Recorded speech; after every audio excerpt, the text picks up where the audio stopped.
And then send now.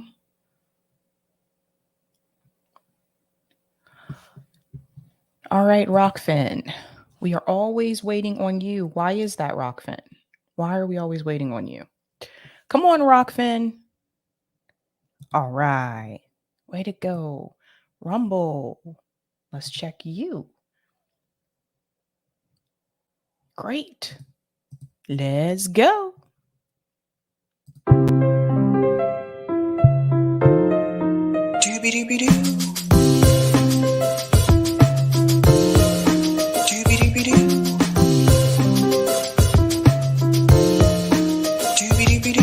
I'm your host, sabrinasalvati.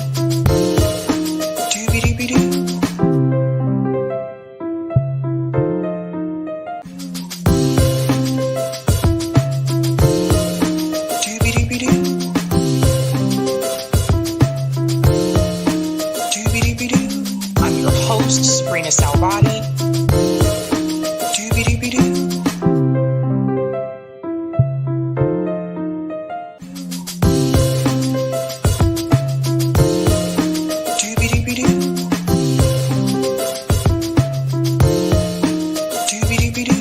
I'm your host, sabrinasalvati. All right. Happy Thursday, guys. Welcome to Sabs podcast. I'm your host, Sabrina Salvati. If you are new, I want to go ahead and let you know that Sabs podcast is a part of Revolutionary Blackout Network. You can catch me there on Tuesdays and Thursdays, and you can catch me here on Tuesday, Thursday, Friday, and Sunday. Shout out to everyone watching on YouTube, Rockfin, and Rumble, and welcome back, guys. I know it's been a minute, but I'm here. I think Jimmy is in the background. Jimmy, whenever you're ready, if you just give me a thumbs up. All right. Hey, Welcome Sabby. back, Jimmy. Great to see you. How are you? I'm doing good. I've been busy. I took a little bit of a break, or like a weekend break, if you want to call it. But since I got back, I've been hella busy. All right. It was really great meeting you and your husband. It was great to meet like you. I know the second time I saw you, but it was great to meet Steph as well. For those who don't know, I went to see Jimmy Dore's show live in Northampton, Massachusetts, which is a little bit towards like Western Mass. But it was a really great show. I thought it was pretty funny, and it was pretty interesting. Like, one of the things I noticed being there is that you tend to have a way to unite people, because the audience, it's not like you go there and everybody is like a former, like a Bernie supporter or anything like that. Like, there's different people from all different like political ideologies. How do you think you're able to bring different people together, not just in comedy, but also with your show? I think what people crave is authenticity. And I think they see that I'm authentic and that I'm not trying to bullshit them, and that I don't blame them for the trouble of the country. So that's what the establishment and the establishment media has us doing, Sabby, is they know we're feeling pain, but they want us to be distracted by our neighbor, and they want us to blame our neighbor for the pain we're feeling. You know, as I said in the show, they did a controlled up demolition of our economy where only a handful of millionaires and billionaires profited and everyone else got crushed. And they want me to blame my neighbor for the pain we're feeling after. I'm not going to do that. I'm going to love my neighbor because they're hurting just the way that everybody else is from this oligarchy and this psyop that this government is. And so I was always, I was a big George Carlin fan. He was the guy who influenced me probably the most, maybe. Comedically. And when I would go to his shows, I always marveled at the audience. The audience was, first time I ever saw him was at the Universal Amphitheater here in Los Angeles, like 20 years ago. And I'll never get over it. It was just, I saw hippies. I saw guys in 3-piece suits. I saw senior citizens. I saw teenagers. I saw black. I saw white. I saw everything. And I was just like, wow, that's a real audience. And, you know, I'm not saying I've duplicated that exactly, but I think I've come very close, way closer than I ever thought. And that's a really makes me feel good when people who disagree with me politically tell me that they do, but they still love me and they still like to watch my show. When I was in Hartford, Connecticut, I did a meet and greet after the show where I was meeting the people. And I had a guy come up and he said, I'm a conservative and you saved my family. People say stuff like that to a YouTuber. And then I had another guy come up to me, this giant man, and he says, I'm a conservative, no kidding around, but I love you. And he said the word love. And so it really makes me proud that I can reach across the aisle, and those people can disagree with me on things, but they don't feel judged, and they feel like we're all in this together, even if we disagree, and that we're brothers, we're not enemies, and we all share common goals. And that's my message since I saw the Democrats screw Bernie. And that's going to keep being my message. And, I'm lobbying Cornel West to pick up that message. And I hope he can do it, and because that would be really exciting. That's a real way to stick it to the establishment. You can't come in giving Joe Biden a pass. You got to tell people Joe Biden is a fascist, and you can redefine that word if you want, but then that just makes you look like an unserious, right? And that makes you look phony. So don't do that, and let's stay to real definitions. And if Joe Biden is a fascist, let's say it. And if Donald Trump is a fascist, let's say it. But everybody's calling everybody a grifter and a fascist just because they don't like them politically. And it's just a term of division, and nobody even knows what that means. People use the word fascist. They have no idea what it means. People think grifter means that you sell T-shirts. That's what they think it means. People call me a grifter. I go, why? What am I grifting about? They go, well, you sell T-shirts. Everybody sells T-shirts. So anyway, thanks for that question. Thanks for coming to that show. It's a real, honest, I can't tell you how overwhelmingly grateful I am that I'm able to tour and meet my fans like this, and that I have fans like this, and I'm actually able to have a message that does exactly what you says, that brings people together. And that's what we need. We need to bring people together, because that's the only way we're going to beat the establishment. We're not going to, just like Christian Smalls, when he organized with a bunch of Trump voters on Staten Island, he didn't go to the shop floor and go, who here's a Boogaloo boy? You're out. Who here's a libertarian? You're out. Who's a gun nut? You're out. Who's a Trumper? You're out. That's not how you organize. You go, who wants to come together and oppose the richest man in the world, Jeff Bezos? You want to come together and we can organize for our little bit of the money we're helping make? That's how you organize. And you don't organize by dividing people. You don't label people. You organize around common ideas and common interests. And I really hope that, I know Cornell knows how to do that. I hope he can pull it off. Yeah, I want to get into Dr. West in just a second, but one of the things that people were asking me, like after I went to your show, they were just like, how does Jimmy tour and still do his show on YouTube? And I want to ask you that question because I've been curious about that too. Not easy. That's what I was wondering. Like, do you have a team, like people that travel with you, like when you go on tour? It's just me and Steph when we go on tour, but we just hired a tour manager. So we just had on Tuesday night, we hired our tour manager because we can't do, you have to, there's a lot to do, especially when if you go and do like 3 or 4 dates in a row, there's a lot of travel involved. You're tired the whole time. You got to get up and drive a couple of hours to the city, and you got to make sure you're at your tip top at 8 o'clock and sometimes midnight, right? We're doing 2 shows.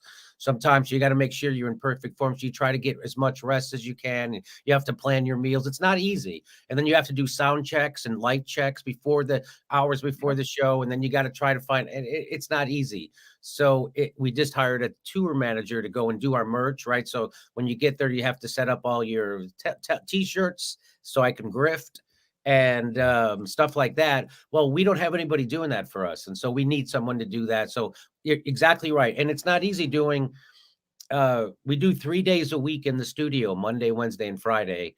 And that produces 30 clips a week.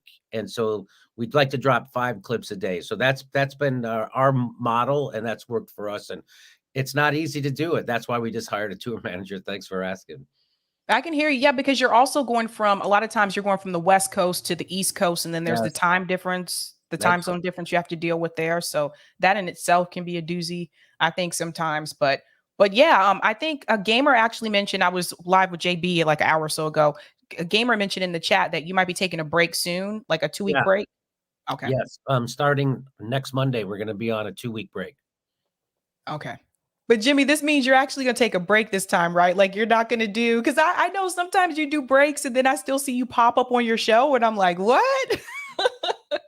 Yeah, well, sometimes when Aaron fills in, I'm still at the house and I just get it in me and I got to come say something. I have to get it out of me. It's not good. So I'm going to try and take a real, so I'm going to shut down production for 2 weeks, see if we can actually take a real vacation.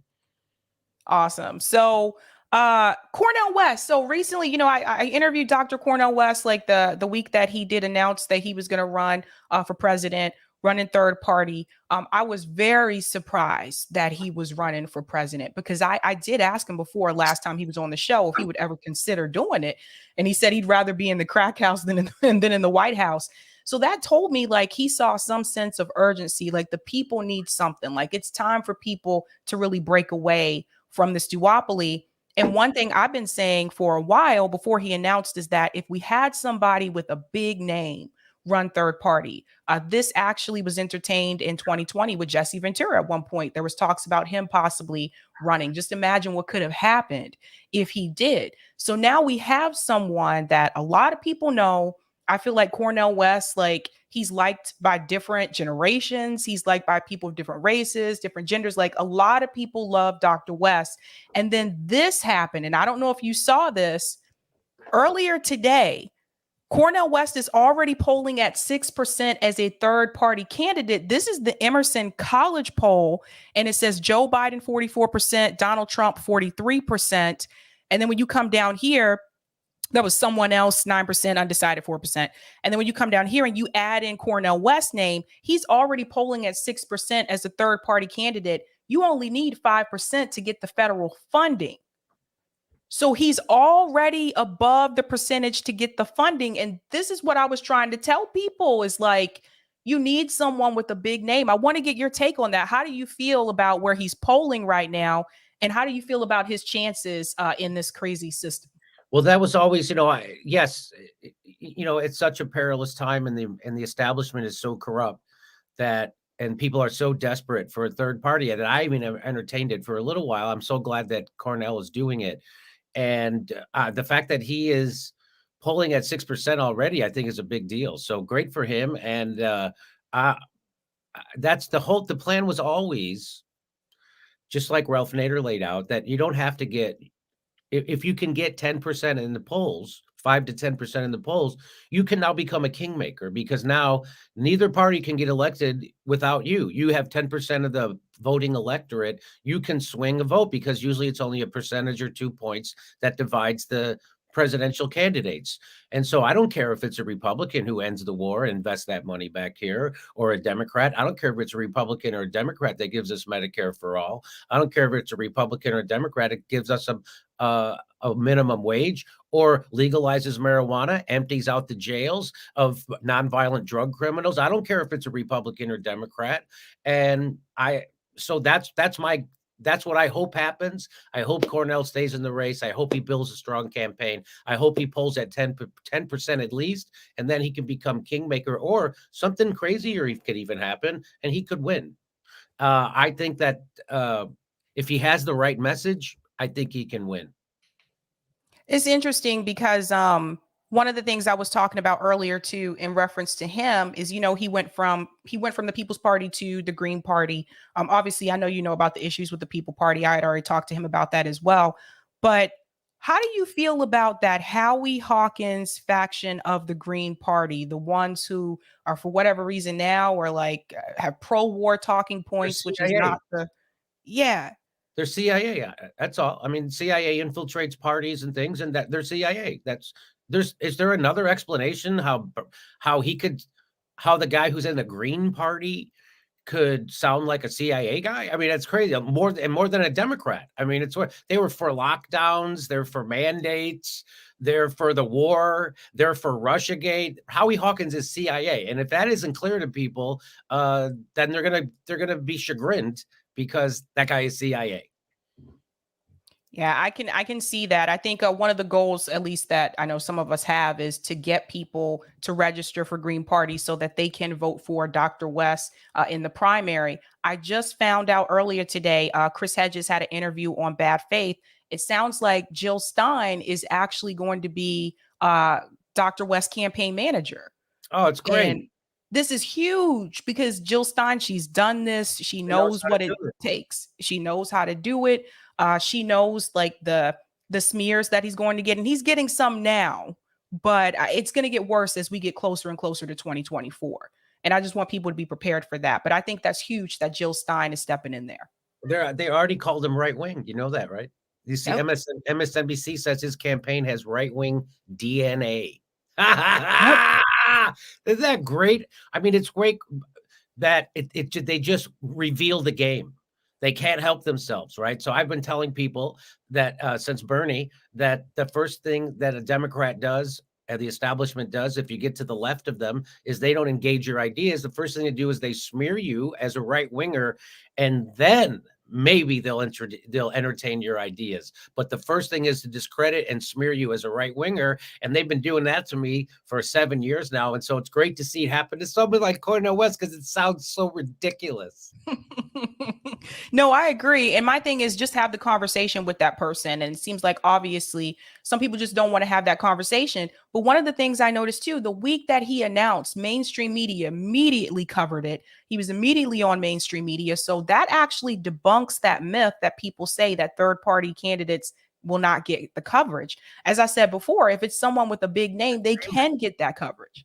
That's right. If you're famous enough, I bet if I declared, I wouldn't get any interviews, but I would get a lot of smear pieces. But Cornel West is a little too big for that. You know, he's been on all those shows before, multiple times, you know. So he's a little, so that's exactly, your theory is exactly right. If you get someone famous enough, they can't ignore them. And they're not ignoring Cornel. And there he is polling at 6% before his campaign even really starts. That's right. How do you feel about RFK Jr.? Because I know we got a chance to chat about this a little bit when you were in Massachusetts, but he's confusing to me. I think someone like him should be running outside of the No doubt. duopoly.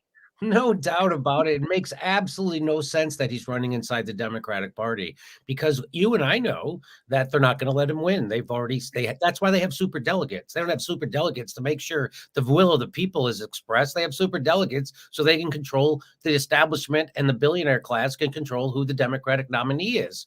And there you go. They never thought they would have to worry about that in the Republican Party, but then Trump came along and they can't control them. So I bet they wish they had super delegates in the Republican Party. So in lieu of having super delegates, they keep trying to throw him in jail.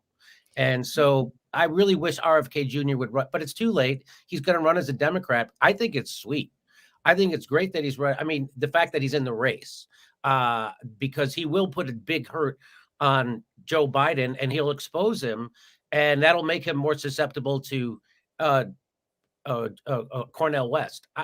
If Joe Biden gets hurt bad enough, Cornel West could win this. And I think he can get hurt bad enough because you see what's happening on Twitter now. I always told people I was cautiously optimistic about Elon Musk buying Twitter. I know he's in bed with the military and the CIA and the defense industry and all that stuff, and that he's a billionaire.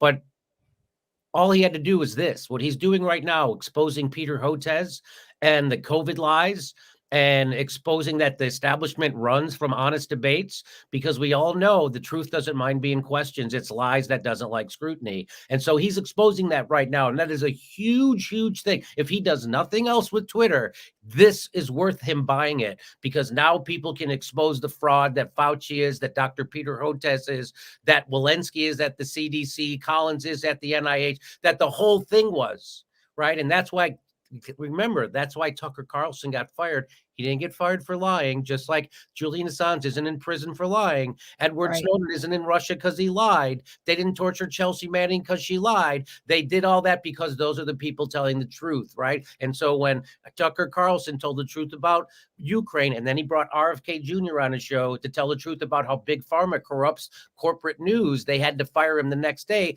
as Roger Ailes said he would 10 years ago. He told RFK Jr. that 70% of his advertising on the news comes from Big Pharma, and he loved RFK Jr. They were personal friends. I don't know if you know that RFK Jr. and Roger Ailes were personal friends because of a freak thing. They spent, I guess, 2 months in a tent somewhere together, and so they knew each other. And he would go meet with Roger Ailes about vaccines, and he was like, "I agree with everything you're saying, but if I put you on the show, I'd have to fire you because Rupert Murdoch would call me 2 seconds later. And so that's exactly what happened. Tucker Carlson, they took away all his advertisers. He started telling the truth about the Ukraine war. And then he brought on RFK Jr. to tell how corporate news is corrupted by big pharma advertising. And he was gone. And so that, let's remember, and that's, they're not angry at RFK Jr. for lying. They're angry because RFK Jr. is telling a lot of truths that they don't want to hear and they can't rebut. If they could rebut him, believe me, they'd be tripping over themselves to humiliate RFK Jr. in an honest debate. But they know Joe Rogan is honest and he won't slant the table and he will give. And so that's why nobody will go near him. And anyway, so I know I'm getting off track a little bit, but it's great that we have Twitter now. It's a really big deal. Yeah, I was going to say, I know with RFK Jr. too, I know his position on Israel and Palestine. I don't agree with him on that position. I've been very vocal about that. But I'm curious to see, is he actually going to take up some of these offers to go onto these shows to have that discussion? Like Max Blumenthal, for example, said on Rising, he invited RFK Jr. to come onto the Gray Zone to have that discussion with him. I think that would be a good person to have that discussion with, right? But I wonder if he's going to be willing to do that, because it seems like he has not done that yet, and so to speak, except for with Glenn Greenwald. And that interview, that discussion was a little bit heated when it got to that conversation. But I'm wondering if he will do that, and I hope that he will, because I really do think someone like Max could really educate him on that issue.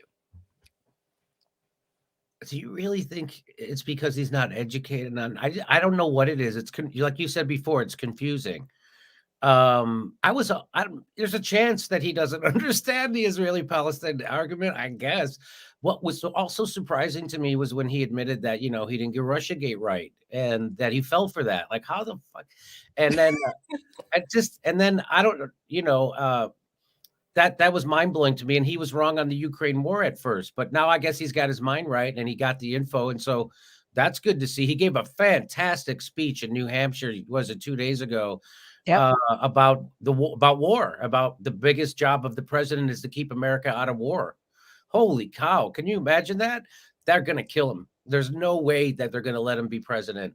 And anyway, it's great to have him and Cornell in the race. And thank God that RFK Jr. isn't a Bernie Sanders. He's got balls of steel and he's got a spine, and he's taken all the slings and arrows to tell the truth about vaccines. And so I think that's a guy who will stand up to people. Yeah, it's really interesting. We see him going places that Bernie Sanders was afraid to go, or Bernie knew that if he did, that his career would be over. Right. I think that's really what it's about. Like, Bernie didn't want to lose like his political career. There was also a threat at one point in reference to like his wife. I know that she was threatened at one point when Bernie was running.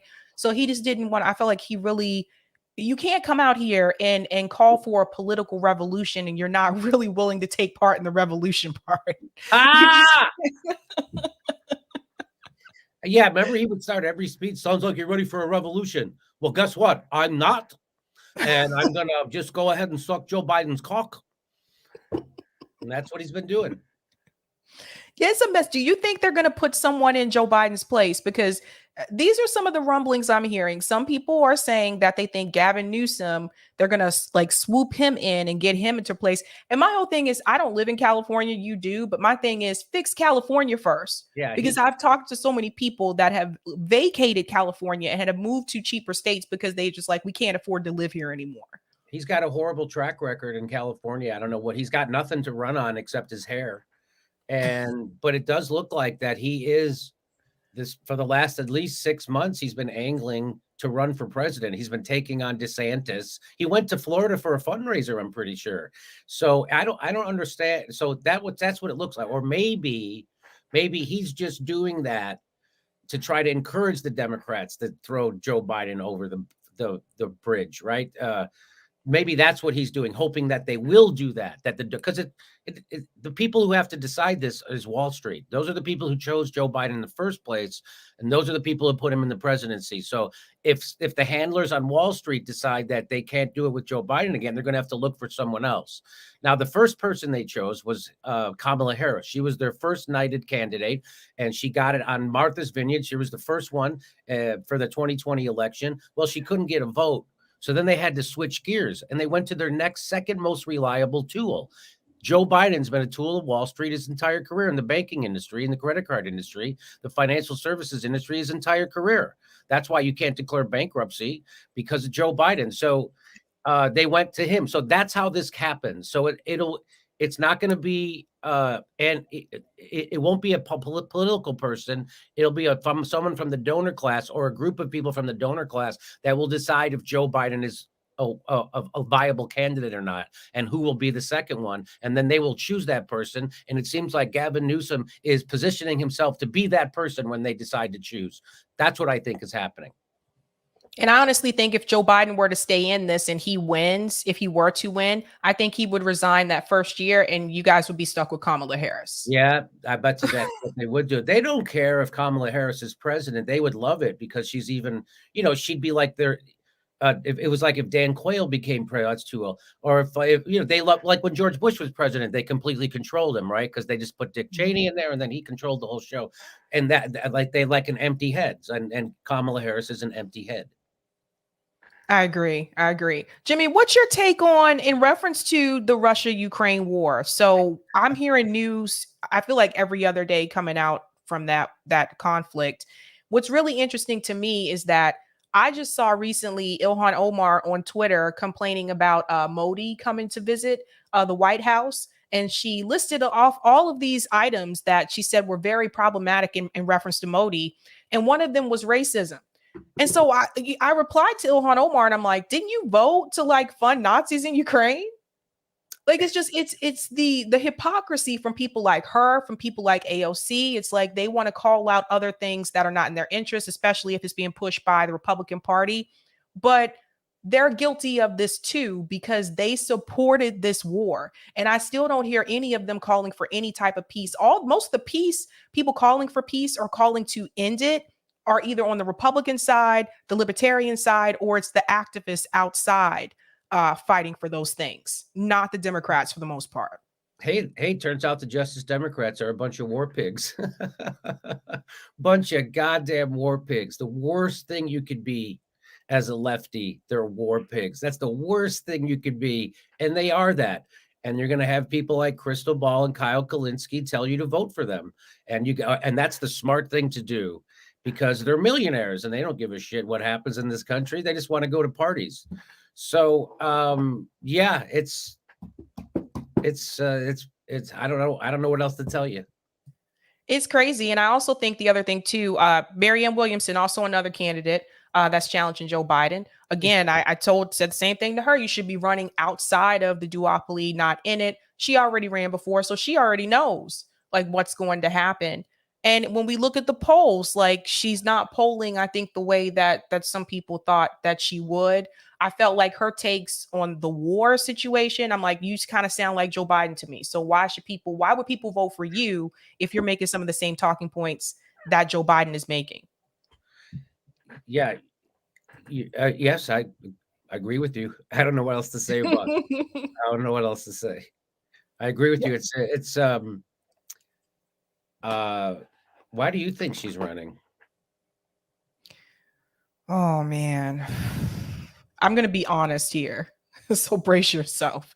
I think it's two things. I think one, I think there is some frustration from her about the way this country has gone. I really do feel that she is frustrated by that economically, how this country has turned out. I think that's part of it.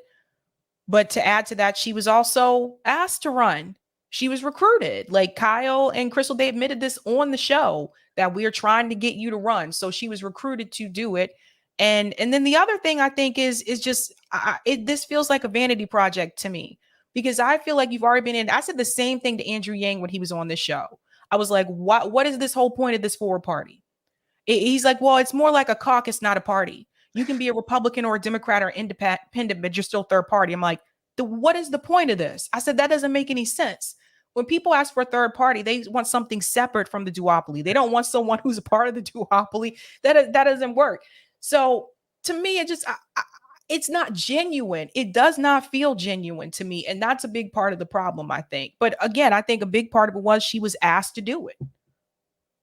Yeah, well, good luck to her and the kids over at Breaking Points. Good luck to them.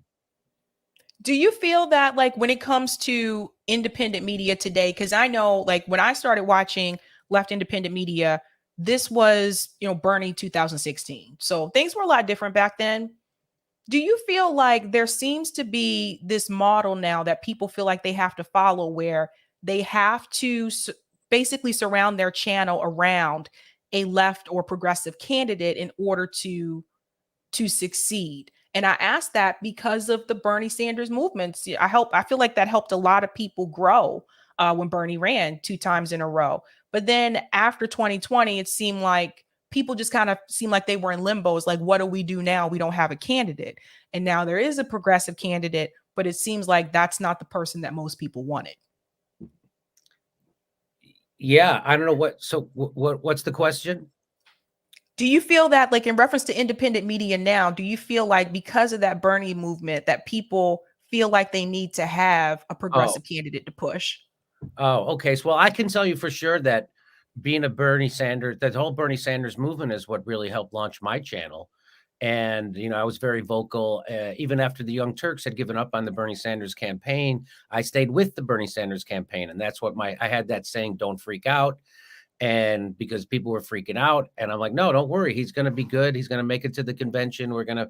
And so it really helped my channel. And then of course Bernie revealed himself. He got absolutely no, he demanded nothing for his support of Hillary Clinton and the Democratic war machine. He asked nothing to have his supporters vote for Wall Street and the military industrial complex. He asked for nothing. They still have super delegates. They still take fossil fuel money. They still take Wall Street money. They still take every money. He got them to do absolutely nothing. And the same thing happened in 2020. He got absolutely nothing for his support and asking his supporters. And he's never asked his supporters to do anything. So do I think that I know other people have speculated that Mild Kalinsky hooked his wagon to her to try to get over the million sub. Isn't it funny? He had 977,000 subscribers, and then he lied about me twice. Him and Crystal lied about me twice, and he got ratioed twice on 2 videos about me. He lost thousands and thousands of subscribers and never recovered until he hooked his wagon to Marianne Williamson. So that was somebody else pointed that out. I think Dude Dissonance Yeah. pointed that out. I never thought of it like that, but I knew for sure he stopped cold and lost subscribers and didn't get another subscriber for 2 fucking years after he lied about me and people saw through him and he got ratioed. He had to build up, I guess, a whole new audience, I guess.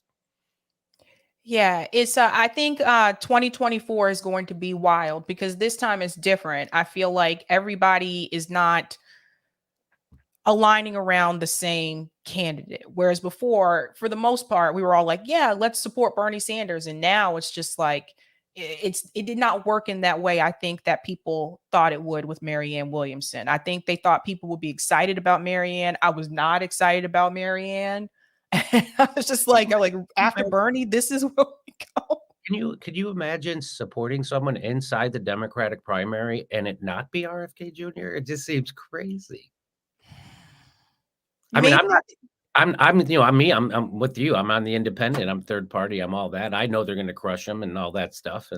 But it's just like they're so. But they were also the people supporting her were also wrong about Ukraine. They were also wrong about COVID, and that's so humiliating to them that they're wrong about COVID. They're wrong about the FDA, the CDC. They're wrong about everything.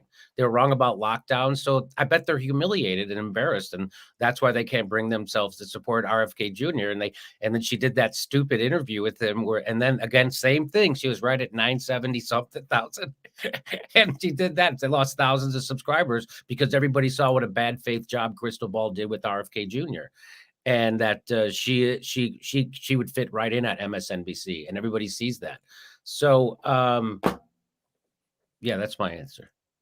Yeah, do you think that RFK Jr., do you think he could win over more people if he changed his position on some things? Like, for example, obviously, I think his anti-war stance is phenomenal. Like, that should not change. But one of the things I heard him say recently on Rising, he was asked, would he raise taxes like on the rich? And he kind of walked around it a little bit, but was just kind of like, well, I don't want to make any drastic like Yeah. changes to So like that kind of thing. I saw that, and I don't.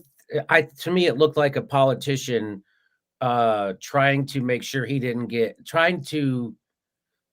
uh, di- trying to stop trying to preempt, that's it, so trying to preempt having attack pieces or attack videos of him saying I'm going to raise taxes, right? So that he doesn't want to be able to be pigeonholed by a guy, typical Democrat, wants to raise your taxes. So I think he wants to make the tax burden more equitable. um but they're going to turn that, so I think he's being very careful not to talk in sound bites about that. And I did see him talk around that, and I knew that's what he was doing. That's what I thought he was doing anyway. Okay, yeah, because I was curious about that. I was like, why is he? I was like, just come out and say it, yes or no. Like, what are you gonna do? And Hey, then you know what? have you heard he's not for Medicare for all? So the way that I heard him frame it on Breaking Points was that he agrees with Medicare or universal health care with the option of a private choice. So That's still what. leaving Oh, that opportunity for big pharma to be there. And that's the same thing. I mean, Pete Buttigieg has said, and other people had said that, like, yeah, we should still have that private option. So I was kind of surprised by that. But to me, it's like if you're an environmental lawyer, you've seen like some of the medical issues that people in these towns have had after they've breathed in like these yeah. chemicals. So you should be for universal health care. Well, I get think he said he is for universal health. To me, when I heard him, to me it sounds like he's for what Tulsi was for, which was the Australian model. So everybody has to pay into Medicare for all, right? Everybody's guaranteed health care. But then if you want extra, you're allowed to buy in private, but everybody's in. You don't get to opt out. And so I'm and their Australia's healthcare system was ranked number 2 in the world by certain organizations, certainly much better than the United States and Canada. And so I'd be okay with that. And I think what that position is, to me, it sounds like, I don't know, I can't read his mind. To me, it sounds like this is a much better. I can sell this to the Mm. to the country. I can sell universal health care with you also being able to get private. So it wouldn't scare the shit out of the people you need to come on board to get universal health care. To me, that's what it sounds like. And I think that's what Tulsi's was too, right? Because it does scare people, especially now after COVID. People don't want to give their control away to the government. And so it's that people always tell me about that. Well, Jimmy, what do you say about Medicare for all now after COVID? And I say, I still for Medicare for all, because the same people who, it wasn't the government running COVID policy, it was big pharma running COVID policy. And so when I Mhm. go to my doctor, I got big pharma in between me and my doctor. And I want to get big pharma out, and I want a G-man in between me and my doctor, because at least the G-man doesn't have a profit motive. And that's the difference. And that's what I'm, so if you think that not having Medicare for all somehow empowers you, that is a mistake. All that does is empower the criminals who own the government. So if we can get Medicare for all, it takes some of that power away from those criminals who own the government. That's the message I'm giving to people. Jimmy, how do you feel about Tulsi Gabbard now? Because I know she's changed a little bit from when she ran in 2020. She still tells the truth about war, and they still smear her because of it. That's why people don't real. That's why they hate Tulsi Gabbard. They hated Tulsi Gabbard because she first endorsed Bernie Sanders, didn't take corporate money, called the Democrats out for it, and then she told the truth about Syria. And that's you can't do that, right? And that's when the former Secretary of State, First Lady nominee for the Democratic Party, called a sitting officer in the military a Russian asset. That when Mhm. Trump did that, the whole country almost melted down. Oh my God. But everybody thought it was okay because the propaganda said it was okay, because everybody made Tulsi Gabbard out to be a traitor to our country because she told the truth about Syria, and now she's telling the truth about Ukraine. And so I keep trying to remind people that that's why they hated Tulsi. They hated Tulsi because she told the truth about Syria and the Democratic Party, and she stepped down as vice chair from the DNC so she can endorse Bernie. And then Bernie was the guy who stuck a knife in her. Bernie was the guy, because she wasn't supposed to be allowed to run against him in 2020. She wasn't supposed to be allowed to run against him. And well, she was allowed to run against him. And but so he was a real piece of it when it came to dealing with her. And I just like to remind people of that. So I don't endorse every take of any politician. I don't endorse every take that Tulsi has. I don't endorse every take RFK Jr. I don't endorse every take from Cornel West, right? So there's always the room for disagreement. But what I loved about Tulsi was that she stood up to the war machine, and nobody, certainly Bernie won't do it. Bernie's a war pig.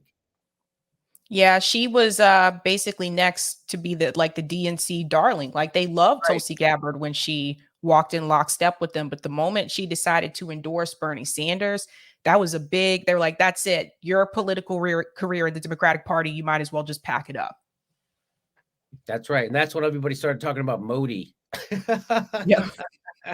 Hey, I've never heard anybody talk about Modi anymore. Isn't that funny? So finally now, Ilhan Omar, it's what is it, 3 years later, somebody brings up Modi. That was, again, manufactured bullshit.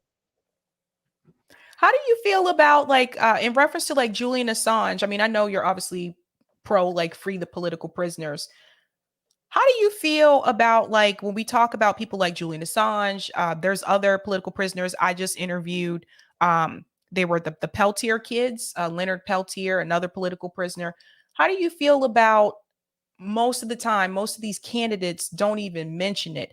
And also, do you think that's even going to be a topic of discussion on the general debate stage? Only if Cornel West brings it up. And no, they won't bring up Julian Assange, only if Cornel West brings it up.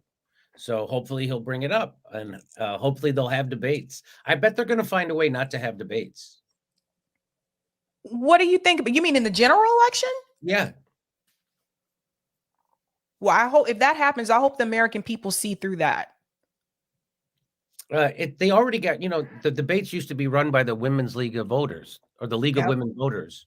And then they got rid of it. And then the Democrats and Republicans, AKA corporate America, decided to take it away from the League of Women Voters. And they're going to have their own presidential debates. Corporate America is going to do it.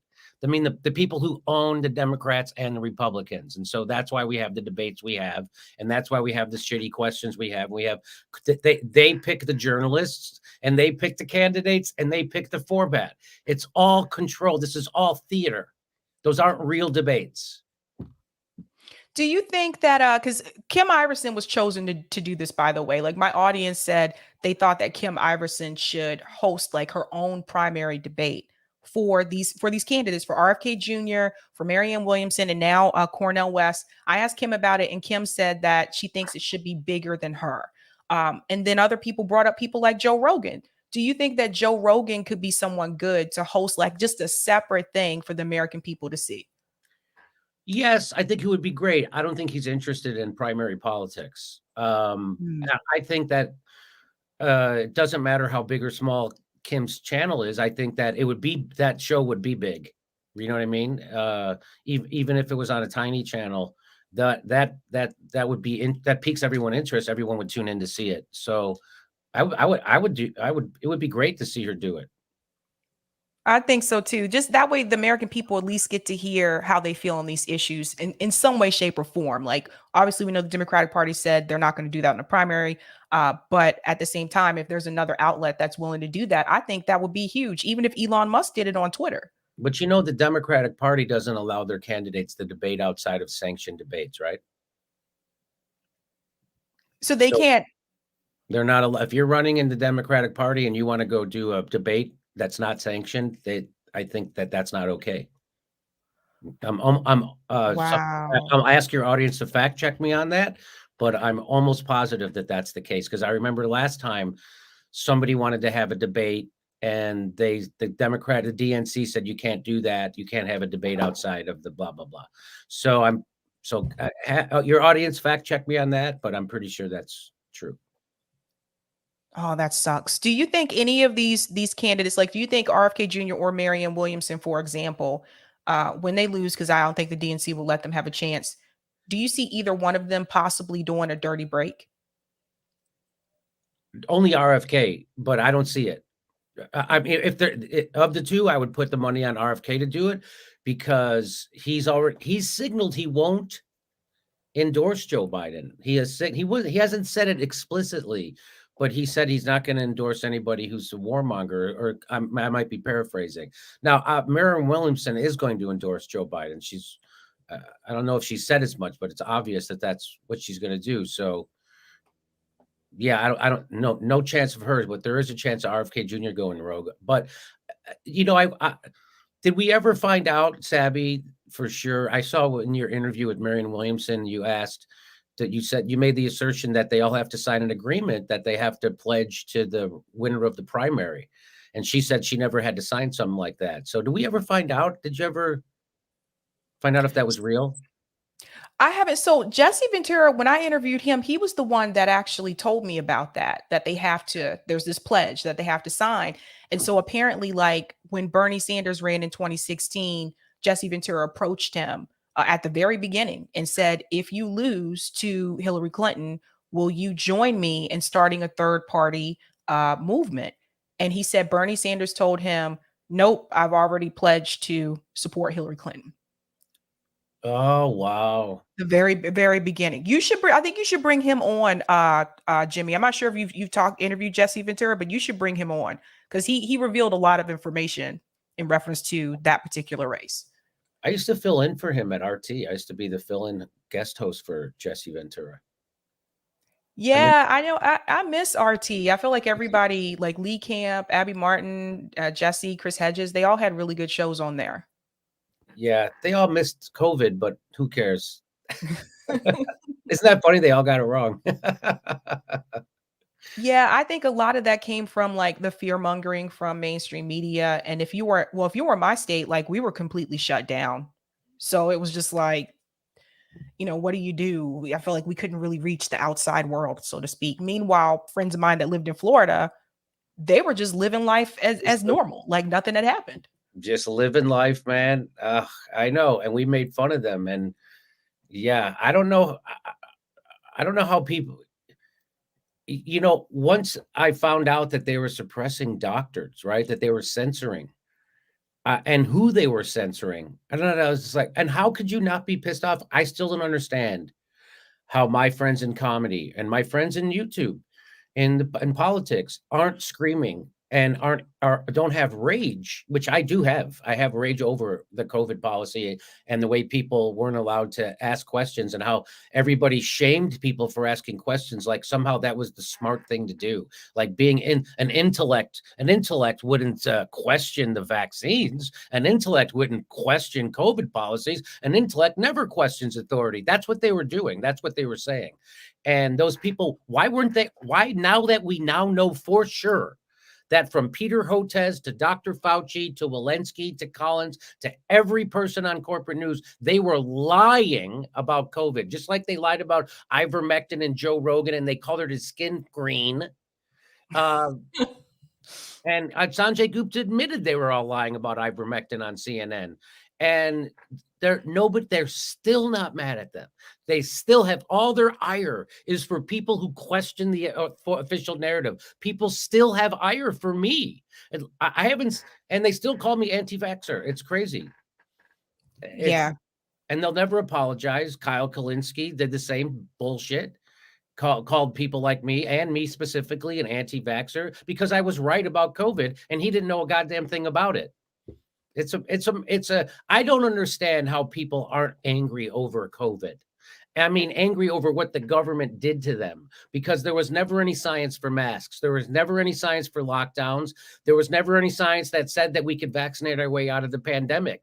And I knew all that because I interviewed Dr. Robert Malone, the guy who invented the mRNA vaccine technology. No matter what the establishment news tells you, he was the first one. He invented it. He has 5 patents on vaccines. He's devoted his whole life to vaccines. He's not an anti-vaxxer.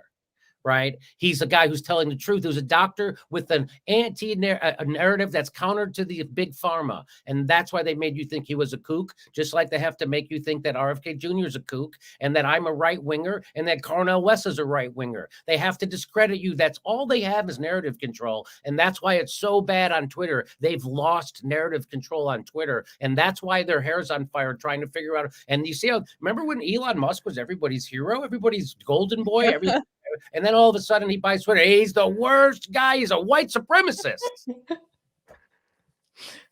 I don't know. I think, I really applaud like people like Matt Taibbi for doing like the Twitter files and revealing all the information. And I think a lot of us, we had a feeling those things were happening. I just didn't have proof. And then after the Twitter files, we had proof that they were suppressing certain people and certain information. And even politicians like Adam Schiff had his hand in suppressing people on Twitter. And I think more people should be alarmed by what was revealed from the Twitter files, and people should not be attacking people like Matt Taibbi for doing his job as a journalist. So to me, it was really interesting. Did you notice, Jimmy, how people just turned on Matt Taibbi that quickly? All of a sudden, people who applauded his work, they were like, "Oh my God, Matt Taibbi's right wing. He's gone, astray. Don't listen to him now." That quickly, they will turn on you. They did that to me when they did that to me already. It's happened to me several times over and over. The first time was when I wouldn't vote for Hillary Clinton. They did that. And the second time was when I told the truth about the Syrian war. The third time was when I interviewed a Boogaloo boy. That oh my God, Yep. you'd have thought I started a chapter of the Hitler Youth in my neighborhood. And so yeah, I see that's exactly it. The establishment now is run like a cult, and the establishment, I mean the Democratic Party and the Republican Party, and you're not allowed to step outside that cult because when you do, isn't that cult-like behavior? Of course, that's what that is. Cult-like behavior is you're not allowed to have a thought that goes against the group, and if you do, you're an out. And that's the fear they use of being ostracized from polite society, from their cult, and that's all they have not left now. And of course, that's what they do. That's right. And they'll do it to anyone. Like those of you watching, they'll do it to you too. Like they love you as long as you're going along with that narrative. But the moment that you try to go against it, they'll do it to anyone. So, Like, don't think that you're immune. they'll do it to an officer currently serving officer in their illegal wars. They did it. They did it to Tulsi Gabbard. She's serving in those wars currently. She's wearing the uniform, and they Yep. still did it to her. So you're Yep. you're right. They'll do it to anybody. Well, they did it to a president forever. They called President Trump a traitor to our country, which now the Durham report reveals that it was completely made up by the Hillary Clinton campaign and the FBI and the CIA, that they all knew this was a hoax and they pushed it anyway. Why? Because Donald Trump is an outsider. When I try to remind people is what I don't like Donald Trump, but what they're doing to him is exactly what they would be doing to Bernie Sanders if Bernie Sanders actually had a nutsack and grabbed power, but he doesn't. And so they don't do that to him. But when he was a threat to the establishment in the primary, what did they do? They Russiagated him. They said Russia was supporting his candidacy. Who said that? The Washington Post. That's who said that. And they also said that his followers were misogynists, that they were violent, and they were sexists and racists. All those things. That's exactly what they do to Trump and MAGA. And so Bernie Sanders was scared of that, and so he rolled over for the party and the establishment, which he does all the time. So that's what people don't realize. And I don't hear anybody else. Nobody pushes back at me when I say that because they know inherently that that is true. And that's exactly why Bernie Sanders didn't do what he did, because he didn't want to be treated like Donald Trump. He didn't want to be treated like Ralph Nader. He doesn't have the nutsack to do that. But what he should have done was been honest and said, I don't have the nutsack to do this. And I wish somebody would be a leader for my followers, because they really want someone to be a leader. And now that's why there's nothing, the Bernie Sanders, half the voting Democrats in the primary in 2016 wanted to get rid of the Democratic Party. They hated CNN and MSNBC, and they wanted to get corporate money out of their party, right? That's all gone. The Bernie Sanders, you hear no one saying that anymore. None of that. No, it's all over, and it's all about we have to stop fascism. Well, Joe Biden is a bigger fascist than Donald Trump, and I'll debate anybody on that. That's just a fact. And so when people say that Joe Biden is some kind of an antidote to Donald Trump, Joe Biden is worse. He's a worse president than Donald Trump. And again, by any metric, he is worse. Yeah, one thing I will tell people is that just because you can dislike Donald Trump, but just because you dislike him doesn't mean he colluded with Russia. That's right. It's just like, right. And if they can do that to a president of the United States, they'll do that to anybody. They did that in lieu of killing him, like they did to Kennedy. They couldn't discredit Kennedy like that, so they just killed him. Same thing with RFK. And so, but they could discredit Donald Trump because he had a comb over and he's been a clown in our society for 30 years or 40. And so it was easier to do that to him than someone else. And Donald Trump didn't have any allies inside the Republican Party because he didn't come up through the Republican Party, Right. and nobody owed him favors. And so that's why the Republicans establishment and the donor class hates Donald Trump. That's the difference between him and Joe Biden. The biggest difference between Donald Trump and Joe Biden is the donor class hates Donald Trump and they love Joe Biden. Right, because what did we find out from Tucker Carlson? That one of the plans for Fox News was to support Ron DeSantis this time around and not to support Donald Trump, because the donors plan to back Ron DeSantis, and that's how it works.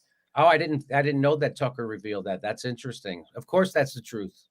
Yeah. They had already decided, Rupert Murdoch had already decided, we're going with DeSantis this time around, not Donald Trump, because that's who the donors are backing. So that's how it works. Jimmy, I have one more thing for you. Recently, I know some people, and I want to get your take from this, because some people, I think they heard something that you said in reference to reparations, and Yes. some people, I think, Yes. may have. So I got to Yes. ask the question. So Yes. it's like, so I was doing a live stream. It was at the end of the stream, and I'm going to give myself a real generous reading on it. And so I was already tired, confused, doing a show. Somebody in the chat asked about reparations, and I must have just been talking about healthcare or something. And so just first off, I support reparations. That's the West. I do support reparations because if they can give $5 trillion to the richest 1,000 MFers in America during COVID, they could certainly give $5 trillion to African Americans, right? But my point is, it's never going to pass, right? And it's divisive. And so my point is that I think we could all work together to get health care for everybody. That would help the African American community, to get a living wage for everybody. We can all agree, things we all agree on: a living wage, Medicare for all, cleaning out the prisons of nonviolent drug offenders, and investing in our communities. I think that is better. So that's what, if I could say it again, I would say it that way instead of the way I said it, which was very inartful. yeah, I think Kim Iverson actually just recently had this discussion with Marcel. He actually ran for office. He ran for Congress. And that's one of his like big issues. He's a reparation activist. This is the guy that Marianne Williamson actually shouted down at her own event. Oh, But no kidding. yeah. He had the data correct and she had the data incorrect, but she shouted him down. And that's why I was like, that wasn't a good idea for her to do that. But I think, Kim had that discussion with him. And I think one of the things that he did mention, and I think people need to understand, is that it can't be based on like skin color. It has to be based on lineage. And there's a couple of reasons for that. But one is because the 14th Amendment can just come in and overturn it. But it is important that it is based on lineage. But then also, too, I think it would be good if you had that discussion with someone like Marcel or someone like Dr. Sandy Darity, because they've done the research for it. But I get where you're coming from about the universal programs. I totally agree with like all of that.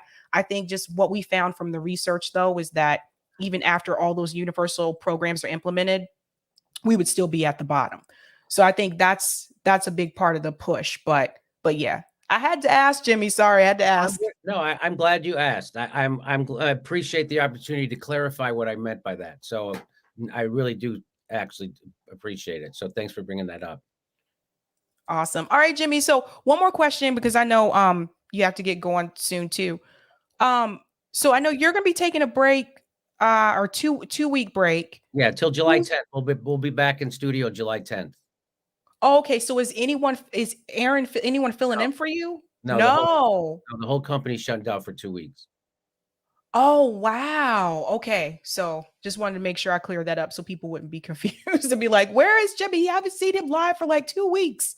Okay. All right. Okay, Jimmy. I appreciate it, Sabby. Thanks for having me on. It's always great to see you. All right, Seam. Bye. All right, guys. Great conversation there with Jimmy. Always a fun time.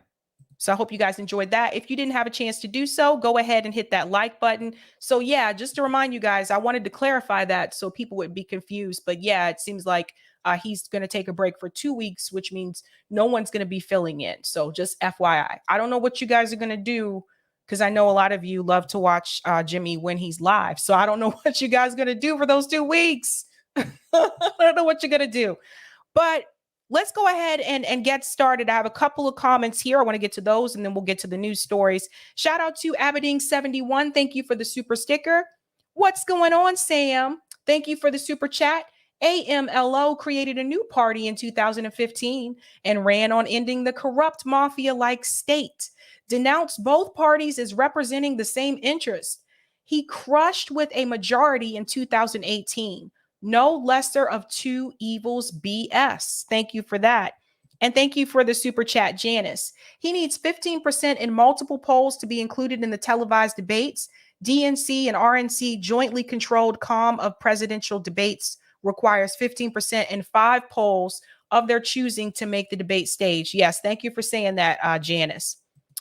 Thank you, G's. Do you think somebody could win the presidency in this country without supporting Israel?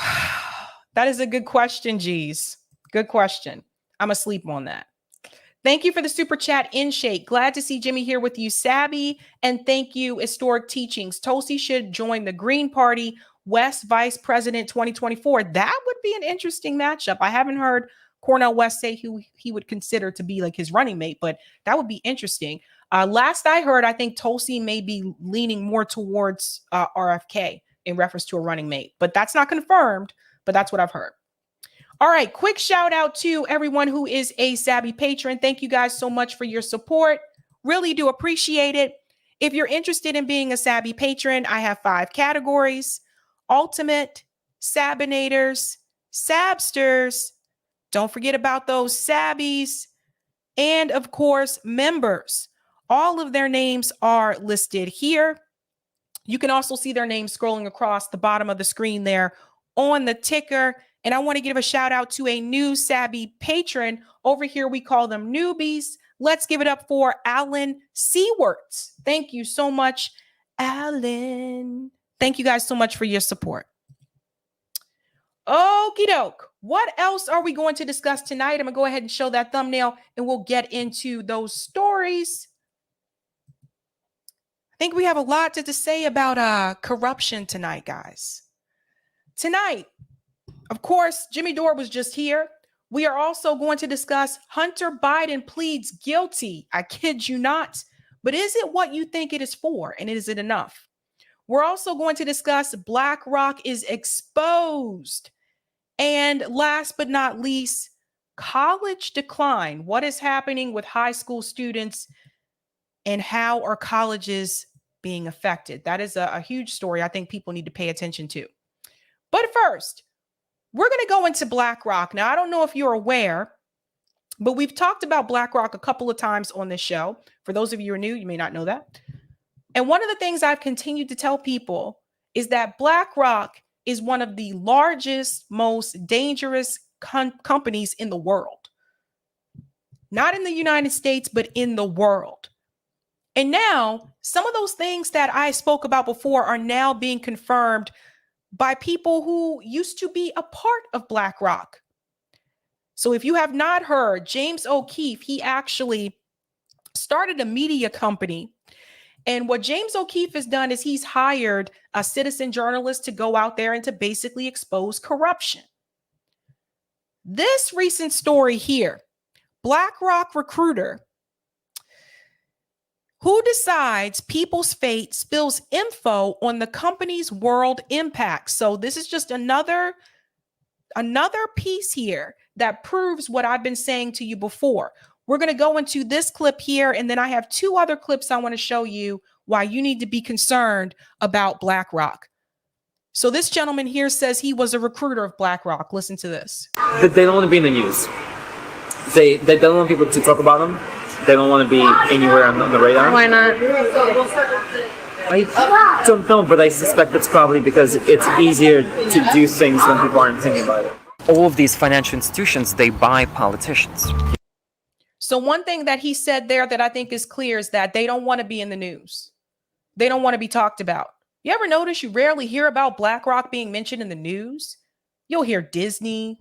You'll hear about Time Warner, all these other larger companies. but you rarely hear them mention BlackRock or Vanguard Group or State Street Corporation. There's a reason for that. They don't want you to know too much about them. Now, he goes on to say that these companies buy politicians, which is what we've been talking about before. You can take this big ton of money, and then you can start to buy people. I work for a company called Blackrock. Meet Serge Varley, a recruiter at Blackrock. Let me tell you, it's not through who's the president. It's who's controlling the wallet. This piece right here. Let me tell you, it's not who the president is. It's who's controlling the wallet of the president. Remember, we've talked about that pyramid I showed you before, where when you look at political officials, they are not at the top of that pyramid. They're actually in the middle. They're just puppets of banks and corporations and people that are CEOs of Fortune 500 companies. Those industries are actually higher than the politicians. They're the ones that control the money. So it's And who's that? the hedge funds, BlackRock, the banks. These guys run campaign financing. Yep, you can buy your candidates. And obviously, we have the system in place. First, there's the senators. And these guys are rich. You got 10 grand, you can buy a senator. You got 10 grand, you can buy a senator. I'll give you 500K right now. No questions asked. Yeah. I did it 2 weeks. We're done. Does like everybody do that? Does BlackRock do that? It doesn't matter who wins. They're still gonna. They're in my pocket at this point. This is exactly why I continue to tell you to follow the money. This is why. And some people say, oh, but that's the way it's always done. Politicians always took corporate money. No, not always. Remember, super PACs and PACs didn't always exist. Ralph Nader has talked about this before.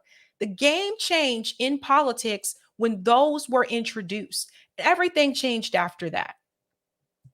Let's go back in. Here's Serge Varley on how good war is for BlackRock's business. Do you have any thoughts on the Ukraine-Russia war?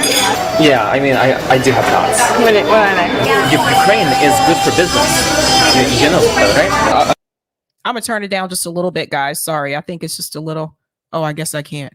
Okay, it is what it is. Sorry. I'll give an example. Russia blows up Ukraine's grain silos. Price of wheat's gonna go mad up. Ukrainian economy is tied very largely to the wheat market, global wheat market. Prices of bread, literally everything it goes up and down. This is fantastic if you're trading. Volatility creates opportunity to make profit. War is real good for business. It's exciting when goes wrong, right? BlackRock manages 20 trillion. It's incomprehensible numbers. Let me pause here for a second, and I just want to tell you, so this war with Ukraine, what have we told you? War is all about profit. That's what this all comes down to. They're just trying to make money. They don't care that innocent people die.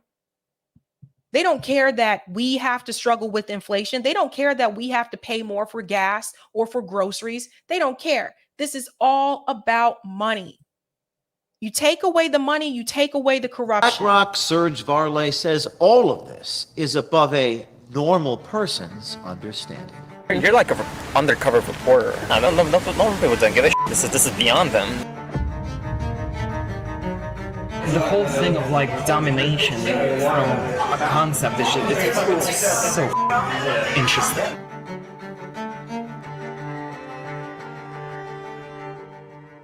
Hi, I'm James O'Keefe with OMG News. Here we are with our latest story, this time on BlackRock, one of the world's leading asset and investment managers, which owns significant shares of companies like Amazon, Microsoft, Anheuser-Busch, Meta, Target, Procter & Gamble, Comcast, CNN, Fox, and yes, Pfizer. And this is exactly why, if you want to boycott Amazon, you have to go a step above that. This is what I was trying to tell people. Boycotting Amazon, you're not really getting to the root of the problem. If you boycott Comcast, you're not really getting to the root of the problem. The root of the problem is BlackRock. That's who you have to really hit.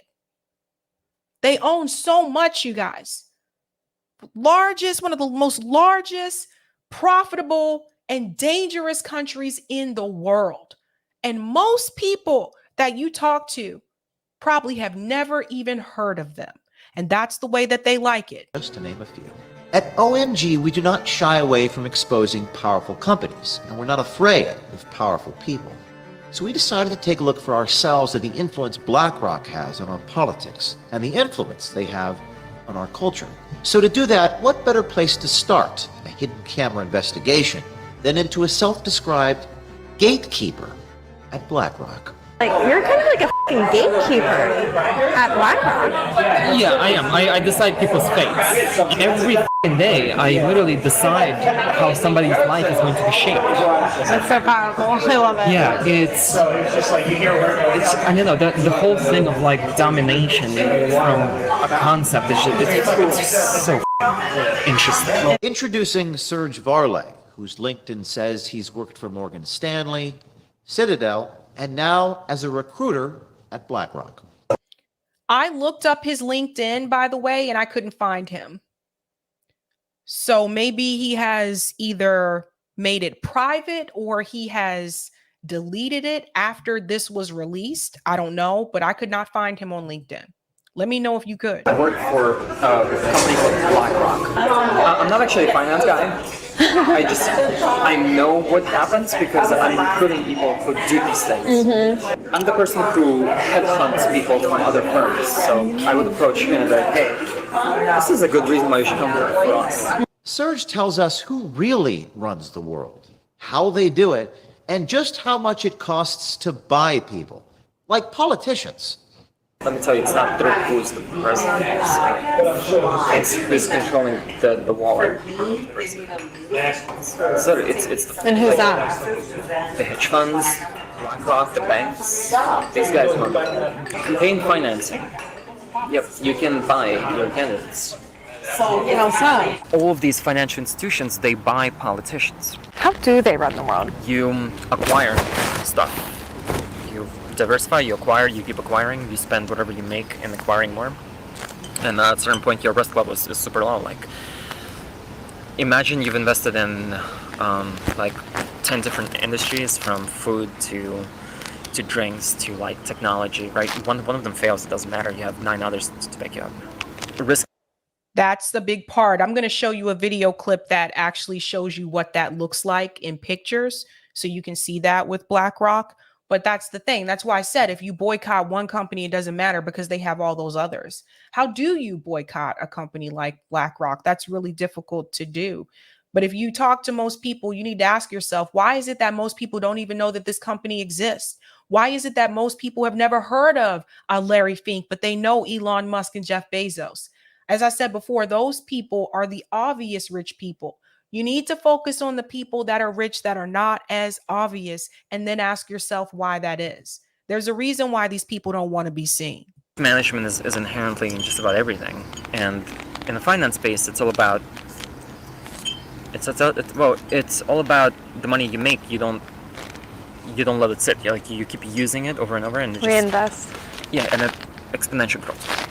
And then once you just own a little bit of everything, is that where the control? Yeah, you own a little bit of everything, and that little bit of everything gives you so much money on a yearly basis that you can take this big ton of money, and then you can start to buy people. Obviously, we have the system in place.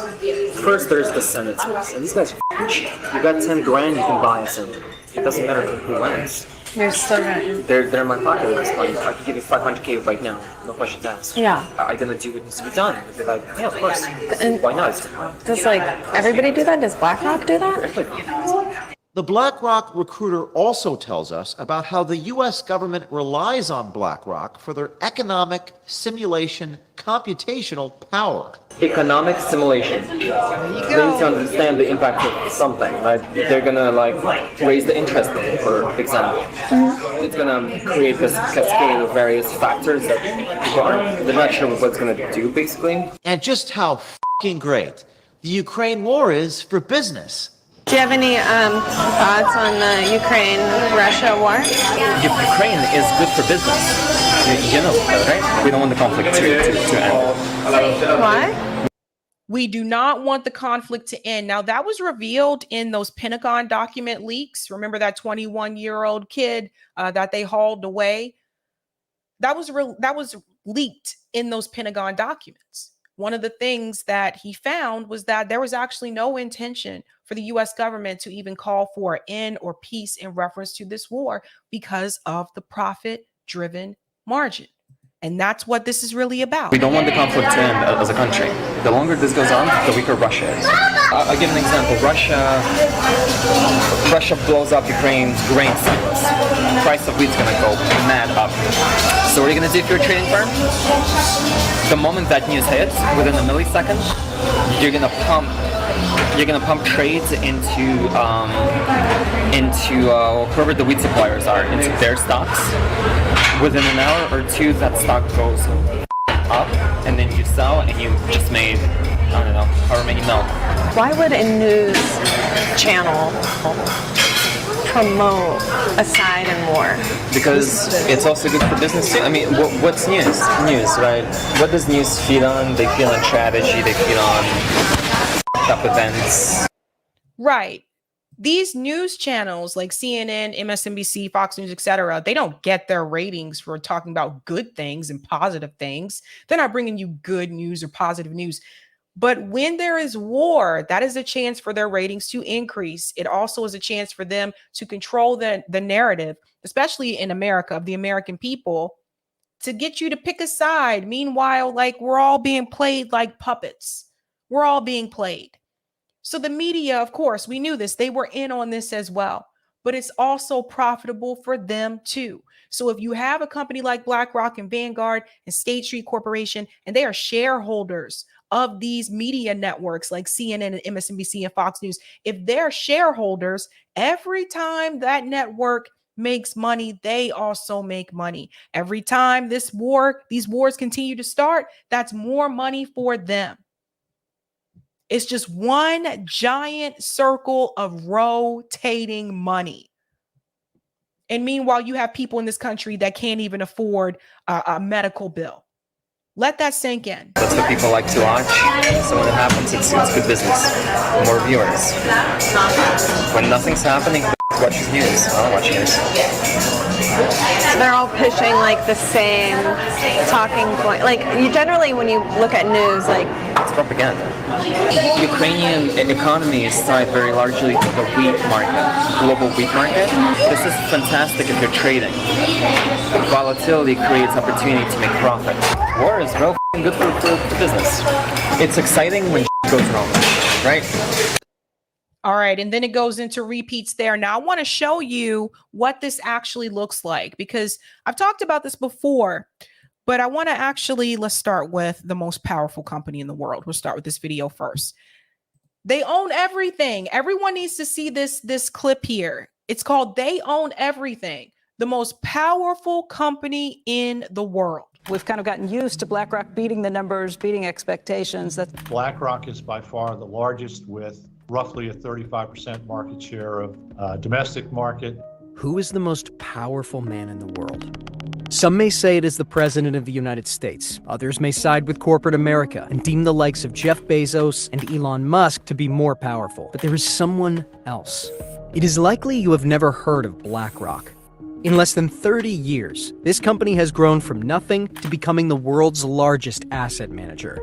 The assets in the roster exceed the value of $9 trillion, and their net worth is equal to half of America's GDP. Clearly, they do not need a name in the mainstream media to be successful, or, in fact, own and control the entire world. But who are they? What do they do? And how does this one company in America influence every industry and sector in the world? Let's begin with who they are. BlackRock was founded in 1988 by Larry Fink, along with Robert Capito, Susan Wagner, Barbara Novick, Ben Golub, Hugh Frater, Ralph Schlosstein, and Keith Anderson. Its aim was to provide corporations with asset management services to help them manage their risks and investments. The idea came when Fink, during his time in First Boston, lost $100 million as its head. That experience became the motivation for him to develop what he and the others considered to be excellent risk management and fiduciary practices. BlackRock first got its funding from Pete Peterson of the Blackstone Group, who believed in Fink's vision of a firm devoted to risk management. Fink's company then essentially became an arm of Blackstone, and it was called Blackstone Financial Management. In exchange for a 50% stake in the bond business, Blackstone gave Fink and his team a $5 million credit line. Within Blackstone is pretty, you need to keep your eye on Blackstone too. They're not as powerful as BlackRock, but you need to keep your eye on that one as well. In months, the business turned profitable. And by 1989, the group's assets had quadrupled to $2.7 billion. Blackstone's stake in Fink's company then fell to just 40%, as opposed to the 60% held by Fink and his group. The firm adopted the name BlackRock in 1992, and by the end of that year, BlackRock was managing $17 billion in assets. By the end of 1994, they were handling $53 billion. Sometime later that same year, Fink became the chairman and CEO of Blackrock Inc. The company went public in 1999 at just $14 a share on the New York Stock Exchange. And by the end of that year, they were handling $165 billion in assets. BlackRock grew both organically and by acquisitions, and in 2004, they made their first significant acquisition, buying State Street Research and Management's holding company, SSRM Holding Inc., from MetLife for $325 million in cash and $50 million in stock. And they're basically, like Eric said, they're basically just making money off of money. This is basically what they're doing. This was only the beginning. We are aware, to some extent, that a handful of mega corporations and private investment companies dominate every aspect of our lives. What we watch, eat, drink, wear, buy, and go is all dictated. It is all less of a personal choice and more what is fed to us by corporations. All of these investment firms are so enormous that they control the money flow worldwide. While there appear to be hundreds of competing brands on the market, the truth is, larger parent companies actually own multiple smaller brands, like Russian nesting dolls. PepsiCo, for example, owns a long list of food, beverage, and snack brands. As this part right here, this is why when I talk about boycotts, this is what people need to understand. PepsiCo, for example, PepsiCo, for example, owns a long list of food. You see this? Ruffles, Cheetos, there's the Starbucks little Frappuccino drink, Quaker Oats, like they own so much stuff. So if you say that you're going to, you know what? Ruffles pissed me off, damn it. I'm going to boycott, what is that, General Mills? I'm going to boycott General Mills, okay? But you would really need to boycott PepsiCo. And then you need to look at and see who owns PepsiCo. This is why boycotting can be so tough. Beverage and snack brands, as does Coca-Cola, Nestle, General Mills, Unilever, Mars, Kraft Heinz, and Associated British Foods. Together, these parent companies monopolize the packaged food industry, as virtually every food brand available belongs to one of them. These companies are publicly traded and are run by boards, where the largest shareholders have power over the decision-making. And here is where it gets interesting, because when you look up who the largest shareholders are, you find yet another monopoly. While the topmost shareholders can change from time to time based on shares bought and sold, two companies are consistently listed among the top institutional holders of these parent companies, the Vanguard Group Inc. and BlackRock Inc. So this is the other company I was telling you about, the Vanguard Group. They're another one. They're a large shareholder. You'll usually see Vanguard Group and BlackRock next to each other. If you look up different companies and you look up who their shareholders are, you'll usually see those two right next to each other. Sometimes State Street Corporation is also up in like that top 5 in reference to those shareholders. But these two right here, and they're dangerous to the American people as well because they also buy up homes. We're going to get to that in just a little bit. The same ownership trend exists in industries besides food and beverage. If you're planning a family vacation and using your laptop, phone, or tablet to research ticket prices and hotel stay, your go-to would probably be a site like Skyscanner, Booking.com, Airbnb, or Expedia, which provides you with all the information you need in one convenient place. Well, both of these companies are owned by BlackRock. Boom. How many of you knew that? And when I first saw this video, I thought to myself, like, damn, I always used booking.com. How many of you use booking.com or Expedia or Airbnb? You see the problem? They own so much. You book your vacation and are set to fly. Most likely with American Airlines, Air France, KLM, United Airlines, Delta, or Transavia, all of which BlackRock has a stake in. Even if you are not flying with any of these airlines, BlackRock still owns a percentage of Boeing and Airbus, two of the largest aircraft manufacturers in the world. If you arrive at your hotel and choose to write a review of your stay on TripAdvisor, you would be using a service also partly owned by BlackRock. And their power goes much further. The kerosene that fuels the plane comes from one of their many oil companies and refineries, and the steel that makes the plane also comes from their mines. The agricultural sector is not exempt from this either. BlackRock owns Bayer, the world's largest seed producer, along with some of the largest textile manufacturing plants and clothing companies. In addition to that, BlackRock has a stake in solar panel producing companies, major drug companies, and the scientific institutes and labs that fund drug studies. Places where you shop, from malls and department stores to Amazon and AliExpress, are owned by BlackRock. If you choose not to shop with them and support smaller local businesses, you are still supporting BlackRock when you use your credit card or any digital mode of payment to pay for your goods and services. Insurance companies, banks, construction companies, telephone companies, restaurants, personal care brands, and makeup brands are all in their sizable portfolio. In virtually every major company, you find BlackRock among the top 10 institutional investors. With its massive reach, BlackRock is essentially the fourth branch of government, influencing policies and decisions and even lending money to the central bank and Federal Reserve. In past times of crisis, the Federal Reserve System has asked BlackRock for help managing funds. But it's not abnormal for the Fed to be buying services from companies. The 2008 financial crisis had the New York Federal Reserve leader Timothy Geithner ask BlackRock for help to manage the distressed assets Bear Stearns and AIG. In an echo of 2008, the Fed once again relied on BlackRock to stabilize the bond market amid the economic turmoil caused by the COVID-19 pandemic. The details of the arrangement were not revealed, including how much BlackRock would be paid for their services. But it was undoubtedly a lucrative undertaking for the company, not to mention that they would also be in a position to profit from the advice they gave. In the following months, the central bank purchased trillions of dollars in various assets and debts, including corporate bonds. BlackRock was tapped to manage this portion of the purchases. BlackRock, of course, has used the central bank and the Fed's dependence on them to grow even further. This power has allowed Larry Fink to become a billionaire oligarch, holding incredible power, not just in America, but all over the world.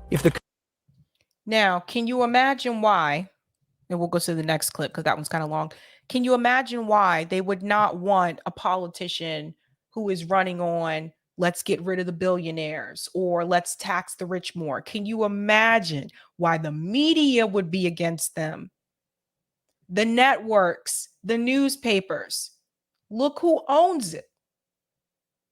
When you talk about getting rid of the billionaires, you're talking about getting rid of Larry Fink. He don't want that. When you talk about taxing the rich, you're talking about taxing Larry Fink. So they're never going to, so the media, the mainstream media is never going to be in favor of that type of candidate. That's what people have to understand. Now I want to show you why they may try to own your house in 5 years. Now people need to see this part about BlackRock as well. The housing market is in shambles. In the US alone, 70% of people who want to buy a home can't even afford to anymore. In the UK, home affordability is at its worst point since the 19th century, and it's not hard to see why. In just 2 generations, house prices have doubled relative to inflation, whilst wages have stagnated below the inflation line. Mortgage rates have also climbed significantly in recent months to 6.7%, pushing homeownership further into the realm of fantasy. And if that's not bad enough, people who don't own homes are being squeezed for every last penny by skyrocketing rents. Rents that are expected to go up by over 8% this year on average. And it's even worse in the big cities. That's why in San Francisco, you can now rent a bed in a dorm room for the low price of $1,200 a month. Not a flat, not even a room, just a bed. That's why you can rent a cupboard under the stairs for literally 500 quid a month in London. Add in all the other pressures of the cost of living crisis and you get a recipe for disaster. But this isn't just the product of historical trends and generational economic pressures. The problem has been made measurably worse by a small collection of companies. A collection of companies you may never have heard of. Companies like Vanguard, Blackstone, the UBS Group, and Blackrock. By buying up $60 billion worth of the housing market, they've brought the entire system to the brink of collapse. And here's exactly how they did it. You see, right now, Wall Street is getting deep into single-family homes. Companies like Vanguard and BlackRock oversee trillions of dollars on behalf of their clients, putting it wherever they think will make the most money. And one of these is the housing market. Using their immense purchasing power, these trillion-dollar companies have the ability to price out regular people with ease, sometimes offering 50% over the asking price just hours after the houses are being listed. In 2022, nearly a quarter of the homes put on the market weren't bought by the families that needed them, but instead by institutional investors. That's nearly double the 12% it was last year. And this is part of the reason why some people who are millennials and Gen Z have difficulty trying to buy a home now.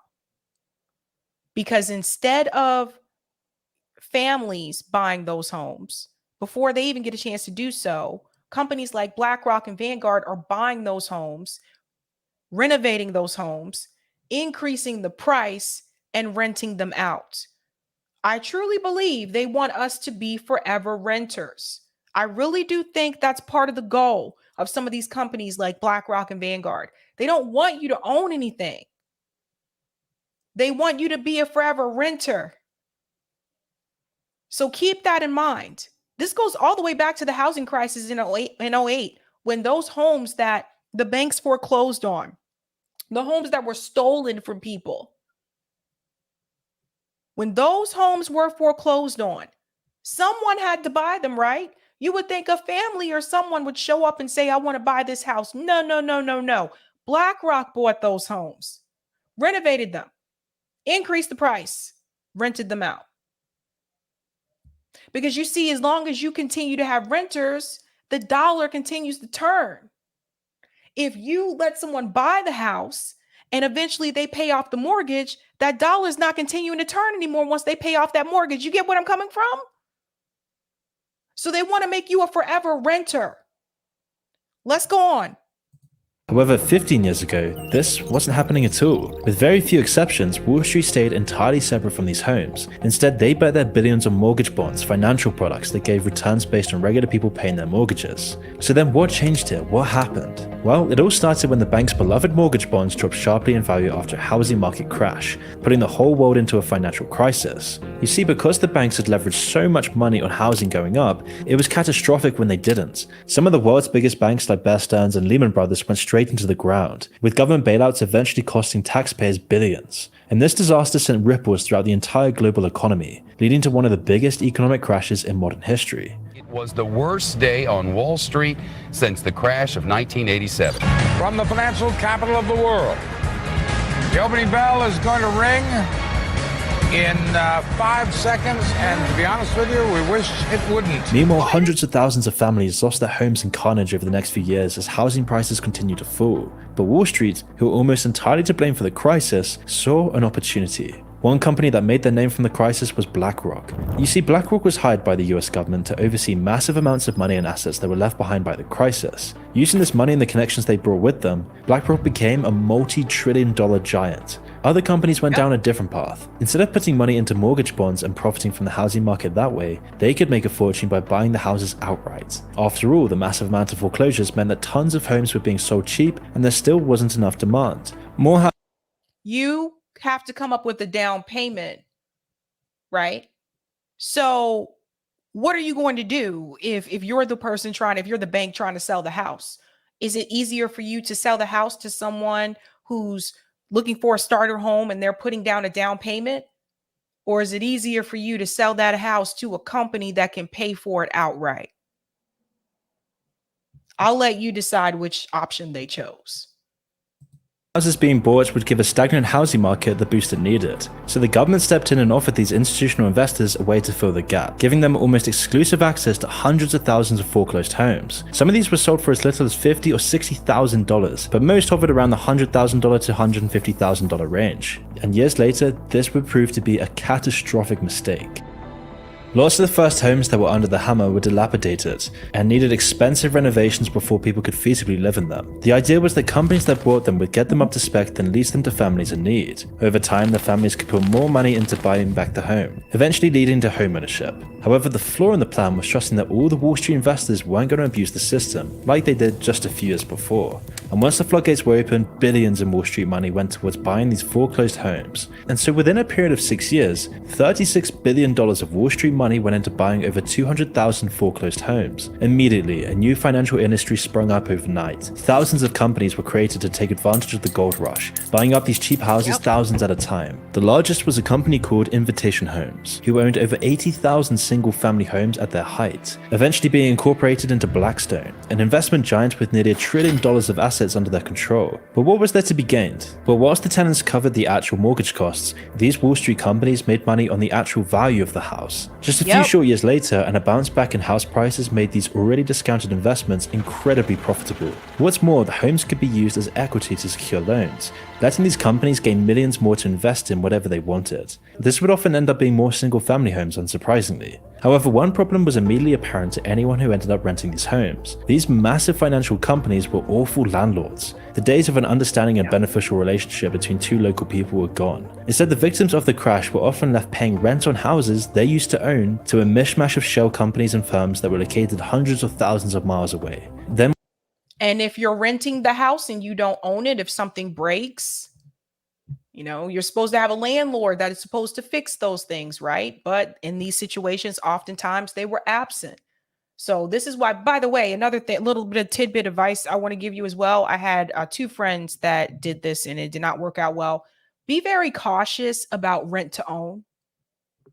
Okay. If you can afford to do so, please have a lawyer look over that type of agreement, because I've had 2 friends that have done rent to own houses and it was not what they thought it was.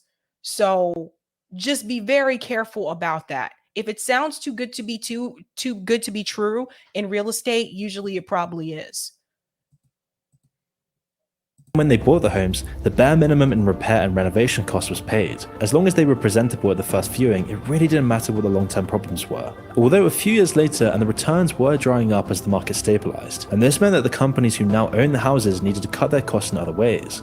And so this would involve firing some of the support staff, increasing rents by a predatory amount, and pushing more responsibilities onto renters. Things that used to be the landlord's responsibility, like repairs and keeping the house livable, were suddenly added to new contracts. If the renters didn't sign, then they were often evicted. And the bottom line is that this was a huge shift of capital from regular working people to Wall Street millionaires and billionaires. And that's what I want to leave you with there, that this was a shift of capital from everyday people like you and me to Wall Street and to billionaires. And that's what I want you to focus on. So even if they evict those renters, it doesn't matter. They'll find another set of renters to come in like the next day. This is why I continue to tell you, when people say we have a shortage of housing, there is no shortage of housing, people. The houses are there. They've just made it so, companies like Blackrock have made it so that you can't afford to live in it. And if anyone who's a candidate, that's how you need to talk about that issue, the housing issue. Thank you for the super sticker, Solomon. Thank you, Jared. Some people are excited about China trying to make a multipolar world, but how do you feel about their business imperialism in Africa? I talked to Danny Haifong about that when he came on last time, about the business that like China has like with Africa. He had a different perspective on that it was, some people feel like it is in Africa, feel like it's welcome. Some people feel like it's not. But I recommend watching that interview because Danny can explain that a lot better than I can. Chicago, he took his picture down from all his profiles. Yeah, I could not find that guy's LinkedIn page. Like after I saw that video, Thank you, Mary. So basically, we are locked out of any decisions as a society to make on any company in our country. We're screwed. I wouldn't even say like in our country, because this is the entire world. Like BlackRock is one of the largest, most dangerous companies in the world. That's how big they are. And thank you for this, Mary. You will own nothing and be happy. That is what they say, right? Thank you, Turbo. It's sad that they don't need to do this and they aim to live in a miserable, sad world. They think it's funny and do it to feed their empty, sad lives. It is true. It's not like these people need this money. It's not like Larry Fink needs more money. You know, it's a power structure here. And thank you for this as well. Real estate can't be for investment. It has to be for living in. Thank you for that, Turbo. Well. I'll take that comment on Rockfin, Eric. Thank you. Thank you for the tip on Rockfin, old geologist. Interesting name. Okay, we're moving on to our next story here. Now, this actually is some good news, at least I think so. There has been a shift in reference to higher education. Now, when I was in high school, it was heavily pushed on us by our guidance counselors that we needed to go to college in order to be successful. I'm a millennial. That was heavily drained into us, right? So things are starting to change. Now, there is actually a growing number of high school students that are choosing not to attend college. And one of the questions that I want you to think about, do you really have to go to college? And if you have to take out student loans, is it really worth it for you to go? I have my opinion about that, but I want you to think about that while we listen to this clip here. Now, this is from NBC News. Growing number of high school students are opting out of higher education. With the end of summer sadly just around the corner, many students around the country, they're getting ready to go to college. But it turns out a growing number of high school grads are now deciding to opt out of higher education. It's the subject of a new article in the Hechinger Report. For more, we're joined by the higher education editor at the Hechinger Report and author of that article, John Marcus. John, thanks so much for joining us this morning. We appreciate it. So in your article, you wrote, policymakers are grappling with an alarming decline in the number of high school graduates willing to invest the time and money it takes to go to college. What did you find was the reason or the reasons behind the shift? So common wisdom has it that it's because of the pandemic, which was obviously demoralizing to this generation of potential college students, that it's the decline in the number of 18-year-olds because of birth rate fluctuations, which is true. There are fewer 18-year-olds. And also because the labor market is so good. But if you look more deeply, what we're finding is that there's growing skepticism among Americans about the value of a degree and whether it's worth the escalating price. So what are the long-term consequences of a drop in college enrollment then? Okay, really quick, I want to jump in and say this in reference to the pandemic. During the pandemic, especially if you lived in a state like mine that was shut down, it gave you a lot of time to think. It gave you time to think about your choices and your options and what you really need to do and what you may not really need to do after all. And it actually showed you different opportunities. Some people decided to defer admission that first year, stay at home. And some people decided, well, if I'm going to be staying at home, I could just do this online. And some people decided, if I'm going to be staying at home, maybe I could just live with my parents for like a year or two, learn a trade, get a job, and not have to worry about student loan debt.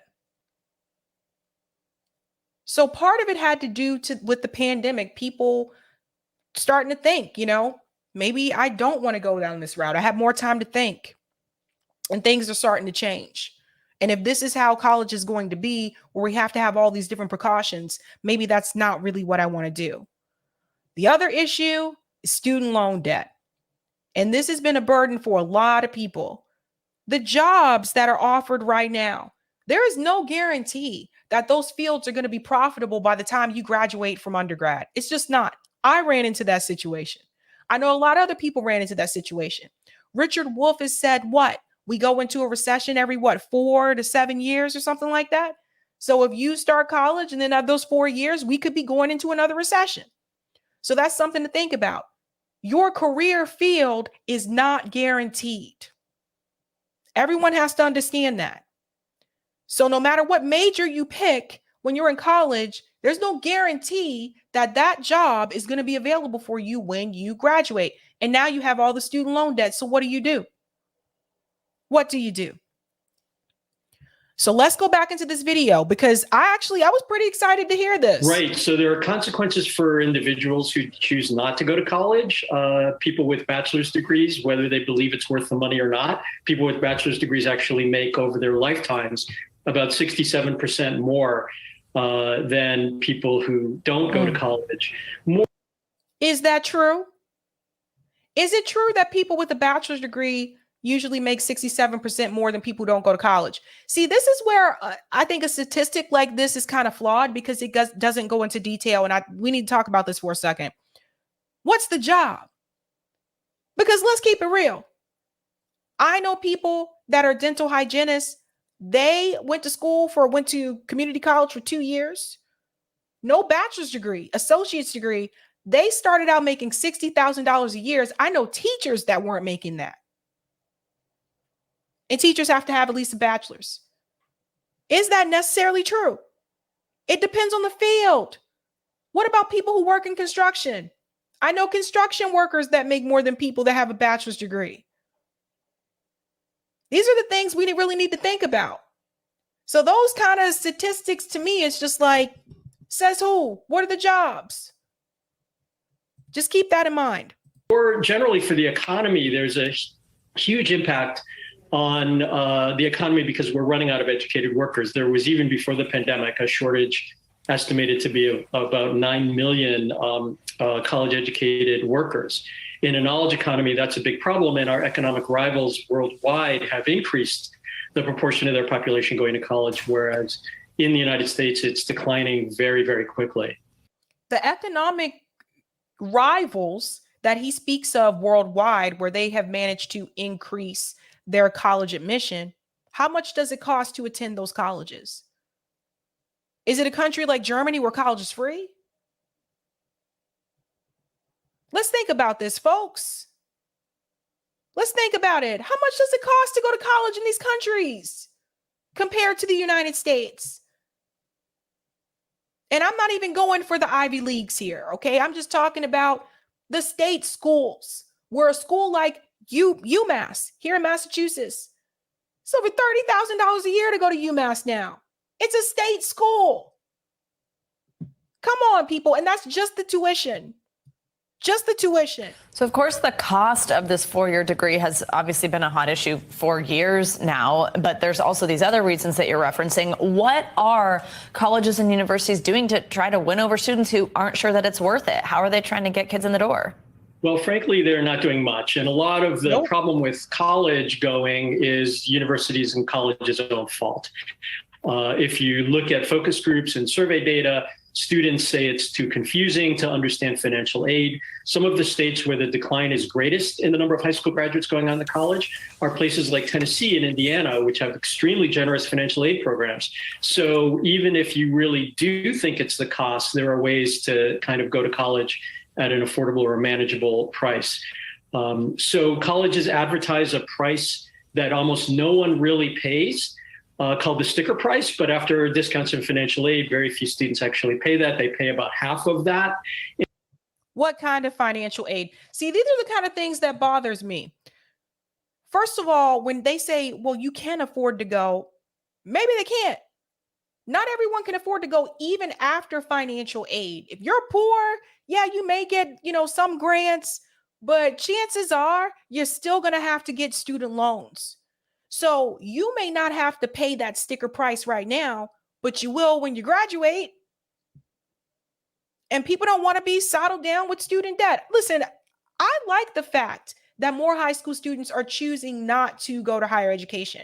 I worked in higher ed for over 10 years. I was an academic advisor. I was the financial assistant.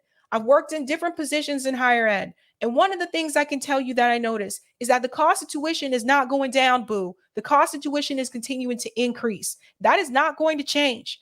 Universities have become a business. It's all about how much money they can make, how much money they can pay the presidents of these universities, how much money they can pay these deans. They care more about that than they care about giving these kids scholarships.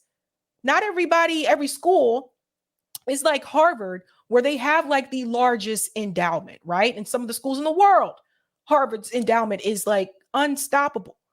Not every school is like that. Most of these state schools, they'd rather spend their money on trying to build a new strength and athletic conditioning center for the football team than giving these students scholarships to go to school. And that's just a reality.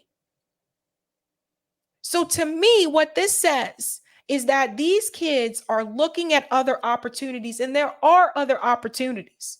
And that's why this is one of the sessions that I'm going to be leading actually as a part of the RBM, the Boston chapter, the Mutual Aid Boston chapter, because I've worked in this field and I know there are other things that you can do. And some of these fields, you're going to make more money where you don't even need a degree. In general, so these long-term policies and the escalating price of college that's been going on forever, finally, I think we've gotten to the breaking point where students and their families are saying no. And one really interesting thing that we unearthed during this writing of this story is these kids' parents are still paying off their college loans. And so they're now less enthusiastic about sending their kids to college, putting their own kids through that same level of debt. Wow, that says something right there when your 18-year-old is going to school and you're still paying off your debt right there. I mean, yeah, what does that tell you about capitalism? What does that tell you about the economy if the parents are still paying on student loans? You know, it's just, look at this picture, guys. Look at the smiles on their face. Look at him smiling. Look at him smiling. You know, and these people are just, they're actors. It's just, you cannot be shocked by that. If you're interacting with working class people, you cannot be shocked by the fact that some of these kids' parents are still paying on student loans. Doctors. I know doctors who have been paying on student loans for years. And a lot of people say, well, doctors make a lot of money. And how much did they take out to go to med school? Same with lawyers. The big question really at the center of this is, does a college degree pay off? You already mentioned one of those numbers around folks who have a bachelor degree, but what do the numbers tell us? What are you finding in your research? Yeah, so during economic downturns, including at the start of the pandemic, and there's a lot of suggestion that we're heading to another one, people with bachelor's degrees are much less likely to lose their jobs. There are also other advantages to college going. Again, if you look at empirical research, people that go to college make more money, so they pay more taxes. People that don't go to college, therefore, pay less money in taxes, require more social services. So again, it's kind of a drag on the economy. All right. I'm sorry. The framing with this is just really bad. It's just really bad. People that have a bachelor's degree are less likely to lose their job. Really? Tell that to all the people that got laid off during the pandemic, who had bachelor's degrees, who had master's degrees, because the schools or the companies that they worked at decided that it would be cheaper to get rid of them and just dump the work on someone else. So there's that. But then there's also the opportunity you get to hear from an high school student who decided to make this decision. So I want to share this piece here. I'm gonna try to make it a little bit bigger. Is this one of those sites where I can't make it bigger? Okay, here we go. Why more Americans are skipping college. When he looked to the future, Grayson Hart always saw a college degree. He was a good student at a good high school. He wanted to be an actor or maybe a teacher. Growing up, he believed that college was the only route to a good job, stability, and a happy life. The pandemic changed his mind. A year after high school, Hart is directing a youth theater program in Jackson, Tennessee. He got into every college he applied to, but turned them all down. Cost was a big factor. Now, if you'll remember in the video that I just played you, he said 2 states in particular, Tennessee and Indiana, the students are choosing not to go to college but he said it's actually more affordable and they can get more financial assistance. So this kid here is from Tennessee. There were a lot of us with the pandemic. We kind of had a do-it-yourself kind of attitude. Like, oh, I can figure this out. Why do I want to put in all the money to get a piece of paper that really isn't going to help with what I'm doing right now? Hart is among hundreds of thousands of young people who came of age during the pandemic but didn't go to college. Many have turned to hourly jobs or careers that don't require a degree, while others have been deterred by high tuition and the prospect of student debt. Not to mention, some of these hourly jobs are paying a hell of a lot more now because they need people so badly, which goes to show you they could have been paying that all along. Goes on to say here, what first looked like a pandemic blip turned into a crisis. Nationwide undergrad college enrollment dropped 8% from 2019 to 2022, with declines even after returning to in-person classes. That's according to data from the National Student Clearinghouse. The slide in the college going rate since 2018 is the steepest on record, according to the U.S. Bureau of Labor Statistics. Economists say the impact could be dire. At worst, it could signal a new generation with little faith in the value of a college degree. At minimum, it appears those who passed on college during the pandemic are opting out for good. Predictions that they would enroll after a year or two haven't borne out. Fewer college graduates could worsen labor shortages in fields from healthcare to information technology. For those who forego college, it usually means lower lifetime earnings, 75% compared with those who get bachelor's degrees, according to Georgetown University Center on Education and the Workforce. Again, what jobs are they referring to? Because it ultimately comes down to the job. Just something to consider. It is quite a dangerous proposition for the strength of our national economy. What's more dangerous? You being saddled with student loan debt that you can't pay off? Or this? Something to think about, guys. In dozens of interviews with the Associated Press, educators, researchers, and students described a generation jaded by education institutions. Largely left on their own amid remote learning, many took part-time jobs. Some felt they weren't learning anything, and the idea of 4 more years of school or even 2 held little appeal. Not to mention, there's a lot that you can learn now just online. There's some things I really don't need to. If I want to do a yoga class, I don't have to actually go pay to do a yoga class. I can do a yoga class for free on YouTube. One of my students told me before, he said, everything that I've learned here, I have already learned on the internet. That was a big wake-up call to me, right?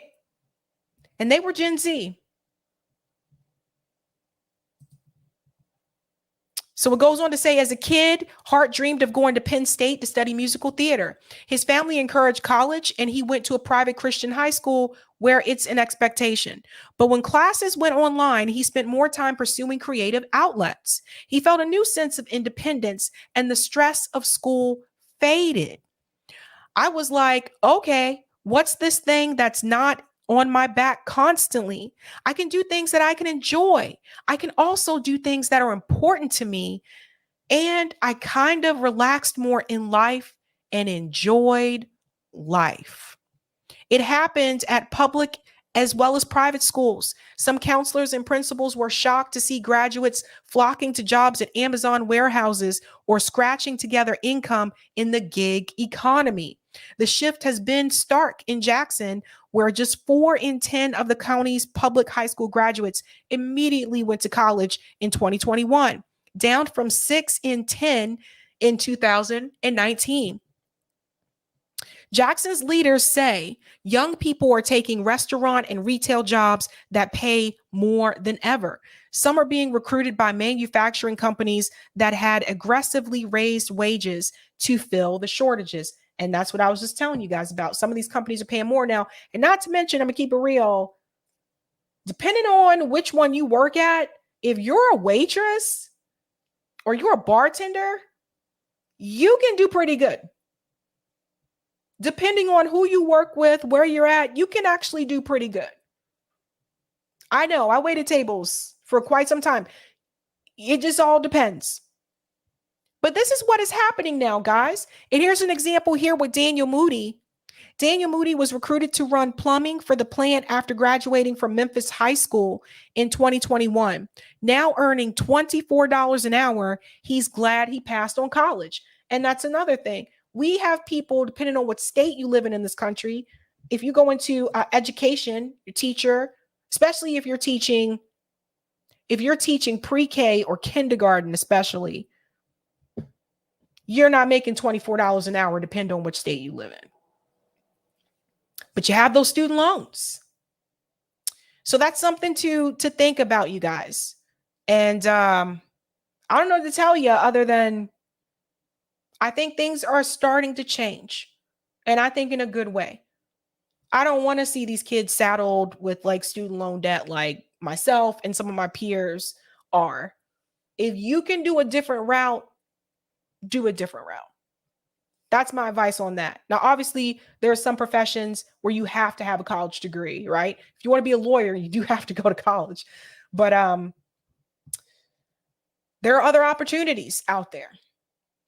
Thank you for the super chat, Roger. I was going to ask that when Dore came to New York, you beat me to it. Oh, I'm sorry, Roger.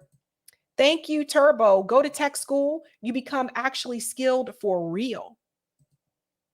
Thank you, Sayup Shorty. That's an interesting name. I always encourage young people in my life to get a trade. Always able to keep my head above water with my tools. You can always go back to school, but you don't want to be a 30-year-old apprentice. That's a good point. Mary, thank you. I'm setting on a college degree and could not find a career in my field. Now I'm a postal carrier to pay off my student loan debt. Plus, USPS pays pretty good to not need a degree. That's another one too. Like the post office, I've heard pays pretty well. Turbo, thank you. Get a skilled trade. When the shit goes down, you will be crucial in the reboot. Financial analysts won't be very useful. I have a little joke about that to tell you in a second. Thank you. Social emotional learning with Dr. Donnie. Preach it, girl. Academia, it's an ugly reality. Yeah, it's a something. And thank you, Turbo. This bald Bezo clown doesn't go outside. I guess you were talking about the guy in the video. Thank you, Dana. I've advised my son to pursue a trade, join a union, and later go after a degree at the pace he can afford without having to take out a loan. Boom. There you go.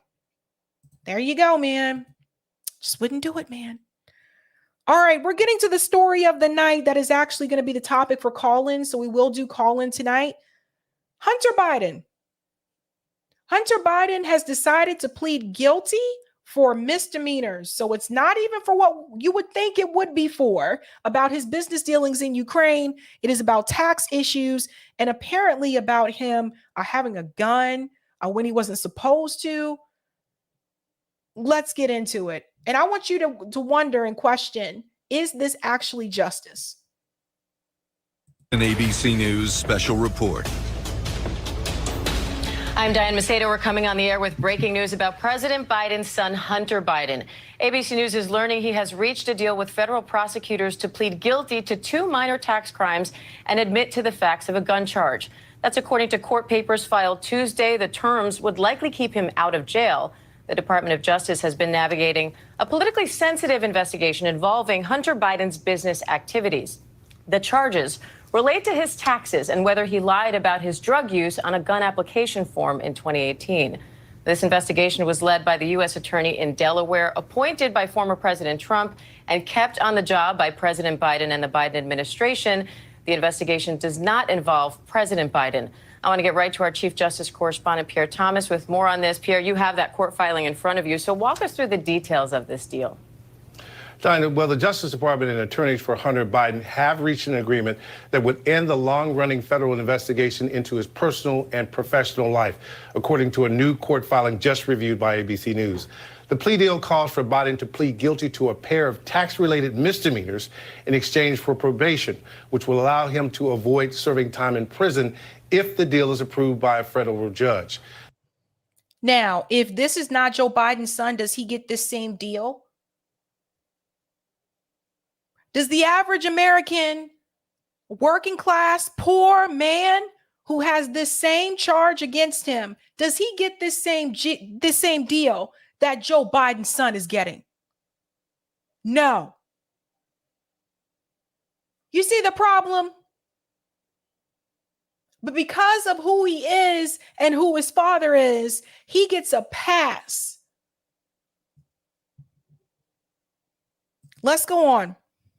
The deal, which was negotiated by the U.S. Attorney for Delaware, David Weiss, a Trump appointee, also includes a pretrial diversion for one felony count related to Hunter Biden's illegal possession of a firearm, meaning that prosecutors would agree to drop that charge if Biden adheres to certain terms of a program such as no illegal drug use. Sources close to Hunter Biden believe that this will end the more than 5-year investigation that has dogged Hunter and his father, both men accused of corruption, as critics have focused on Hunter Biden's business deals in Ukraine and China. The business deals in Ukraine and China, in reference to Hunter Biden and Joe Biden, by the way, these misdemeanor charges that he pled guilty to me, that does not dismiss these business dealings in Ukraine. We can walk and chew gum at the same time. So just because you said you're guilty on one of these charges and the misdemeanor side, that doesn't mean you're innocent on the other ones. Of course, he's not going to be willing to come forward and say that he's guilty in reference to his business dealings in Ukraine. He's going to try to bury that shit. And I don't care if you're a Democrat, Republican, whatever. Corruption is corruption. We cannot allow ourselves to be party loyalists to the point where we're willing to give people a pass because they're a part of a particular party. This is just how it is. But this is mainstream media trying to run cover for Joe Biden. Let's go on. And I want to bring in ABC's chief White House correspondent, Mary Bruce, on this. Mary, the president obviously has talked a lot about his close relationship with his son. Any reaction from the White House on this? Yeah, well, no reaction yet, Diane, but we do know that over recent years and months, the White House, the Biden administration, has often tried to distance themselves from this investigation, not commenting on it, simply instead referring to the Justice Department. But I have to say, the president has been emphatic that he believes that his son, Hunter, did not break the law, that he did nothing wrong. We know that Joe Biden is extremely protective of his family, and he is also deeply proud of his son. I think it has pained the president to see his son but be used to launch political attacks against him for so many years now. First of all, in reference to launching political attacks, okay, Hunter Biden is on tape. There's photos, there's videos. It is not even just about people coming after him politically. The evidence is there. But here we go. And this president has also been very open about the very real struggle that his son has faced with addiction, which is, of course, at the center and linked to some of this investigation. He has said that Hunter, like so many American families, like so many in this country, has grappled with addiction on and off for much of his adult lifetime. And I think to see the president use what has been for him a struggle that now he's very proud of his son for having gotten through that, to see that be something that has been tried to use to launch political attacks against him has been very difficult, I think, for this president personally to watch. And Diane, we do have to say that while we are learning more about, what the president's son here, is being accused of and what has been reached here, the accusations that have been at the center of this, the accusations that Hunter has traded on family connections, that he seized on his business dealings to Ukraine. Those are the things that Republicans have tried to use to harm Biden Sr., to harm the president. Let's say something here for just a second. She said that Joe Biden is pained to see his son go through addiction, and people try to use this for some type of political, smear job or hit job or whatever, right? Did Joe Biden think about that pain that other family members may have gone through when he co-wrote those crime bills? Did he think about that pain then? I'm going to show you a clip from that tonight too, by the way. He wants people to understand how it's painful and how his son has struggled with addiction. But Joe Biden's response to that, particularly with the crime bills, was to lock those people up. He said, I don't care. I want them off the street. But when it comes to his family, we're supposed to be sympathetic and understand the struggle that he's going through. Hunter Biden is allowed to go to rehab and get treatment. Other people were locked up. Never forget that. The issues that Republicans have seized on don't seem to be mentioned here. I want to bring that point to ABC's chief legal analyst, Dan Abrams, joining us on the phone now.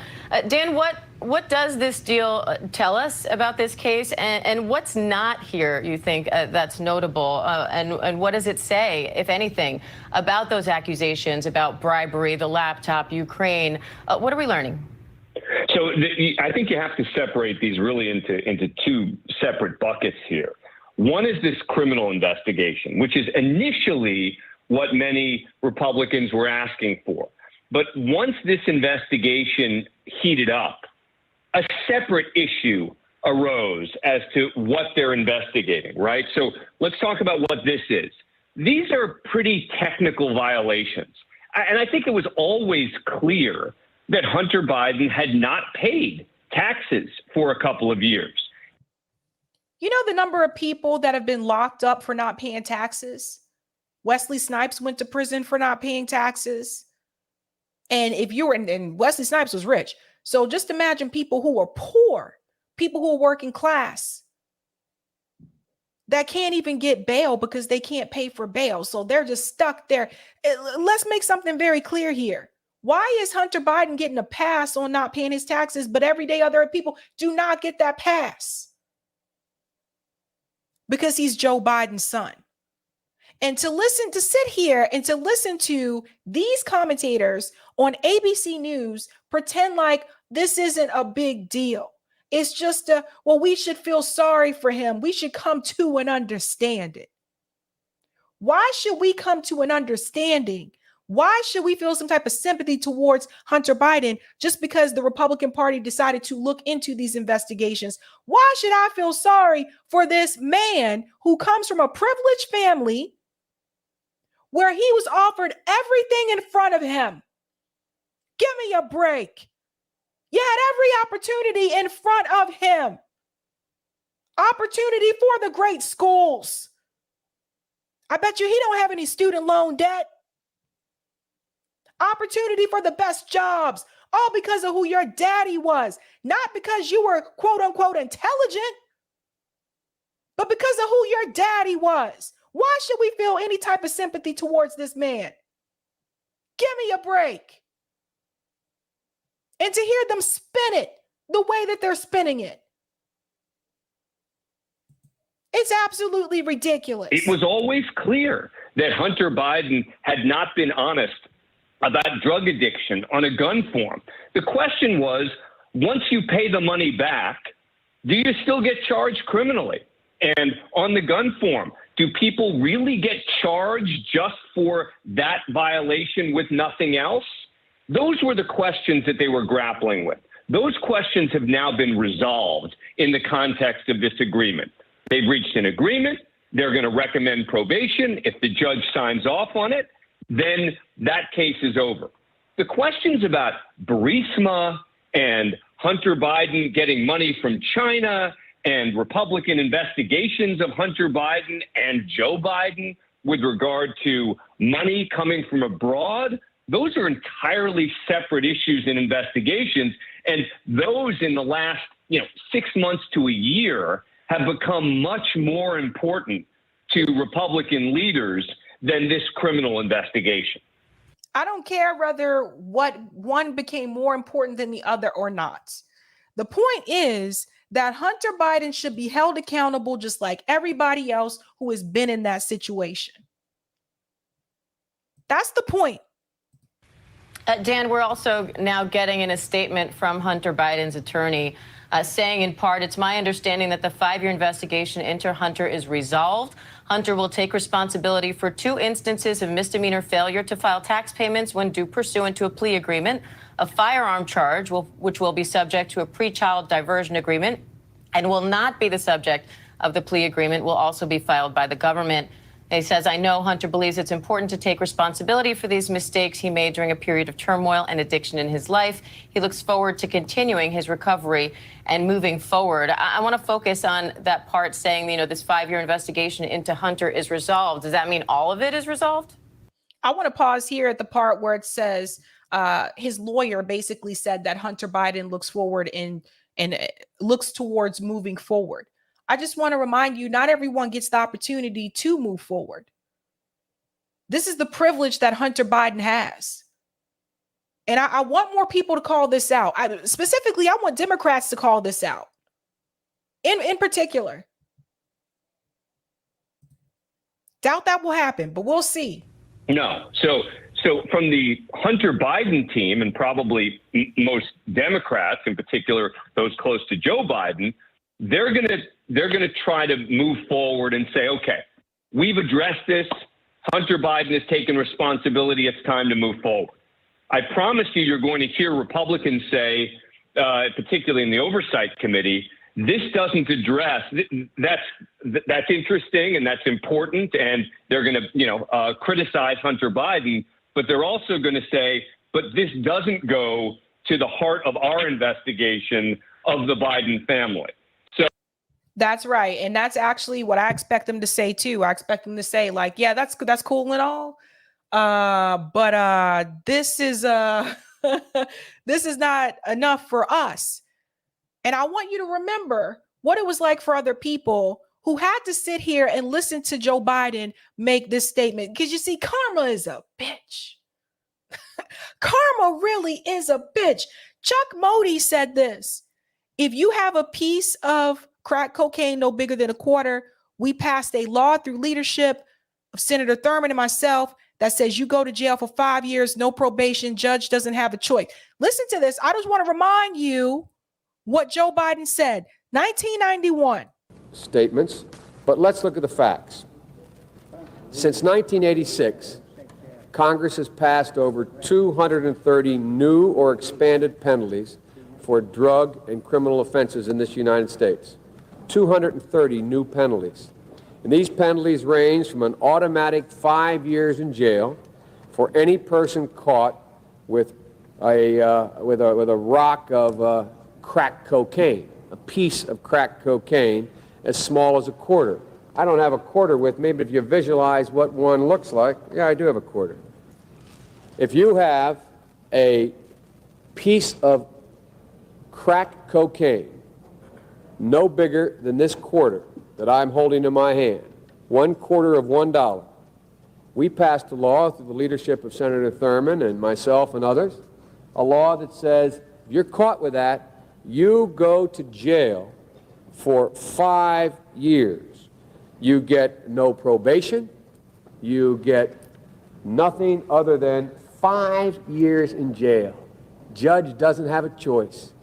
Now, the fact of the matter is, we've gone from there all the way up to saying, under the leadership of Senator Thurmond, and I'd like to suggest that I take some small credit for it myself as well, and others, the presiding officer, that there is now a death penalty. And we passed it a couple years ago. If you are a major drug dealer involved in the trafficking of drugs and murder results in your activities, you go to death. And except if you're his son.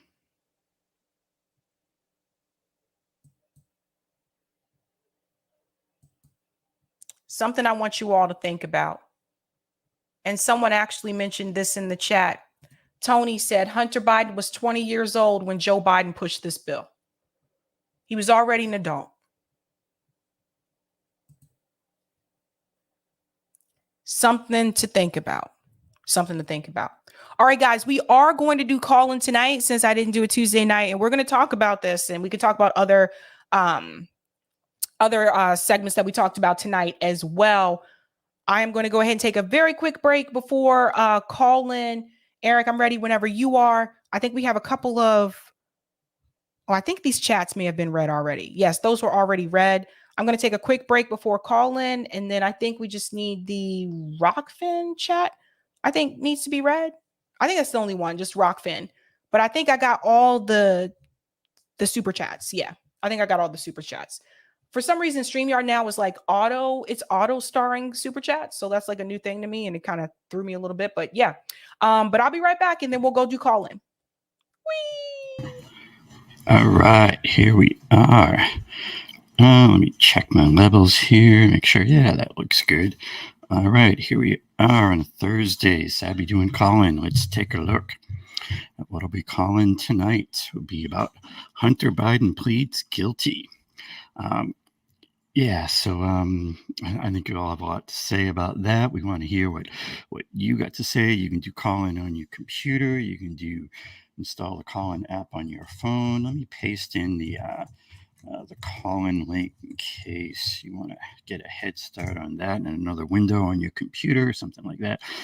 All right, Hunter Biden has pled guilty to misdemeanor charges. Has justice been served? Let's discuss.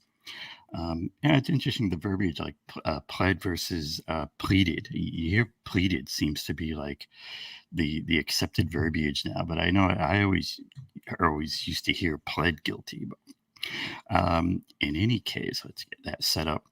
All right, we do have one Rockfin chat on the board. Let's take a look at that. Thanks for the paid tipped comment on Rockfin, Dominic. Another thing to think about is, why do people reach the age of 18 and beyond and still want other adults making all of their political decisions for them? Learn how to use our 21st century technology to elect people that follow our decisions instead of their corporate donors. Visit constituentpolling.com. And thanks for that Rockfin chat, Dominic. Yeah, so like we say, we'll be getting to call-in. We want to hear what you think. I think all you guys should be getting your opinions ready. Let me look at my my notes about what we've been talking about. Well, one thing was we had a really good video that Sabby posted a little earlier from about the housing issues in Salem. There we had people on the ground and doing those interviews. I thought that video came out really well, and make sure you check it out on the channel if you haven't yet.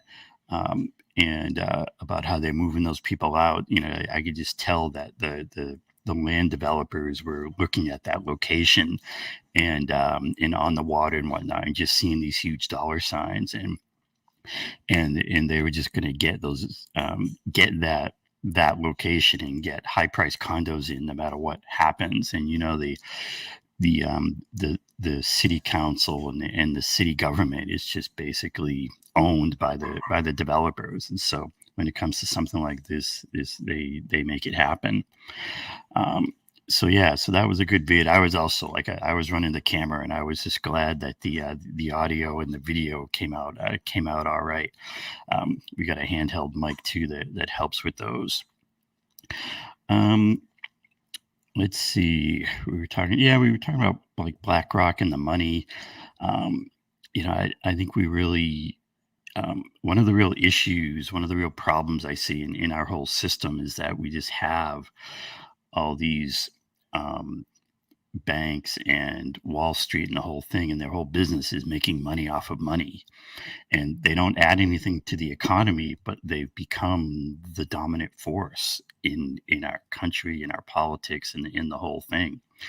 And I think we need a politics and a movement that's really oppositional to just that whole concept of making money off of money, and just the and just it needs regulations, it needs laws, it needs, you know, it's all systemic, and it's all the whole system right now is just all all formed around the idea of moving money upward, up that pyramid.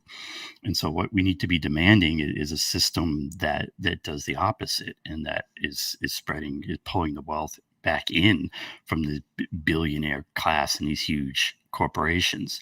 And so I always say that you need to be just focusing on the money. And the other one I wanted to do a quick comment on, and by the way, this is where Sabby has a little break, and she'll be back on shortly, and then we'll be jumping into call-in. I'll put the call-in link in the chat again. Sabrina usually posts it as a page, as a pinned comment on the YouTube as well. But the other issue we were hitting on is the college education, and it kind of depends. A lot of this can depend on what you want to do, because there are some jobs that like if you want to be, like you were saying, a doctor, lawyer, or if you want to be a software engineer or other types of engineers in those jobs, you basically have to have the college degree to get in the door. And yeah, there's some situations where some people can work it and they can get in and work their way up. But I mean, it's tough, man. I mean, it's when you look at the job listings for any of these jobs, I mean, it's just a bachelor's degree. And, I think that while we certainly don't want to be pushing people into student debt and into these things, I think our response has to be more than just saying don't do it. I think that can be a part of it, and that can be a thing, but it's also we need to be making a real demand that all the public colleges should be free, just period.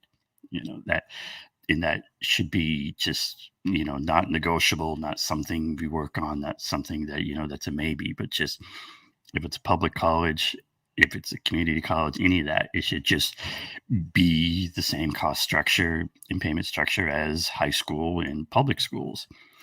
And if we did that, we would just be in a very different place. It would just be a very different situation. And here's our Sabby back. I was talking about how good the on the ground video in Salem came out. Yes, and actually, you just reminded me. I was going to show people really quick because I did change something on my channel, because I noticed a lot of people were like, "Oh, I didn't know Sabby goes on the ground."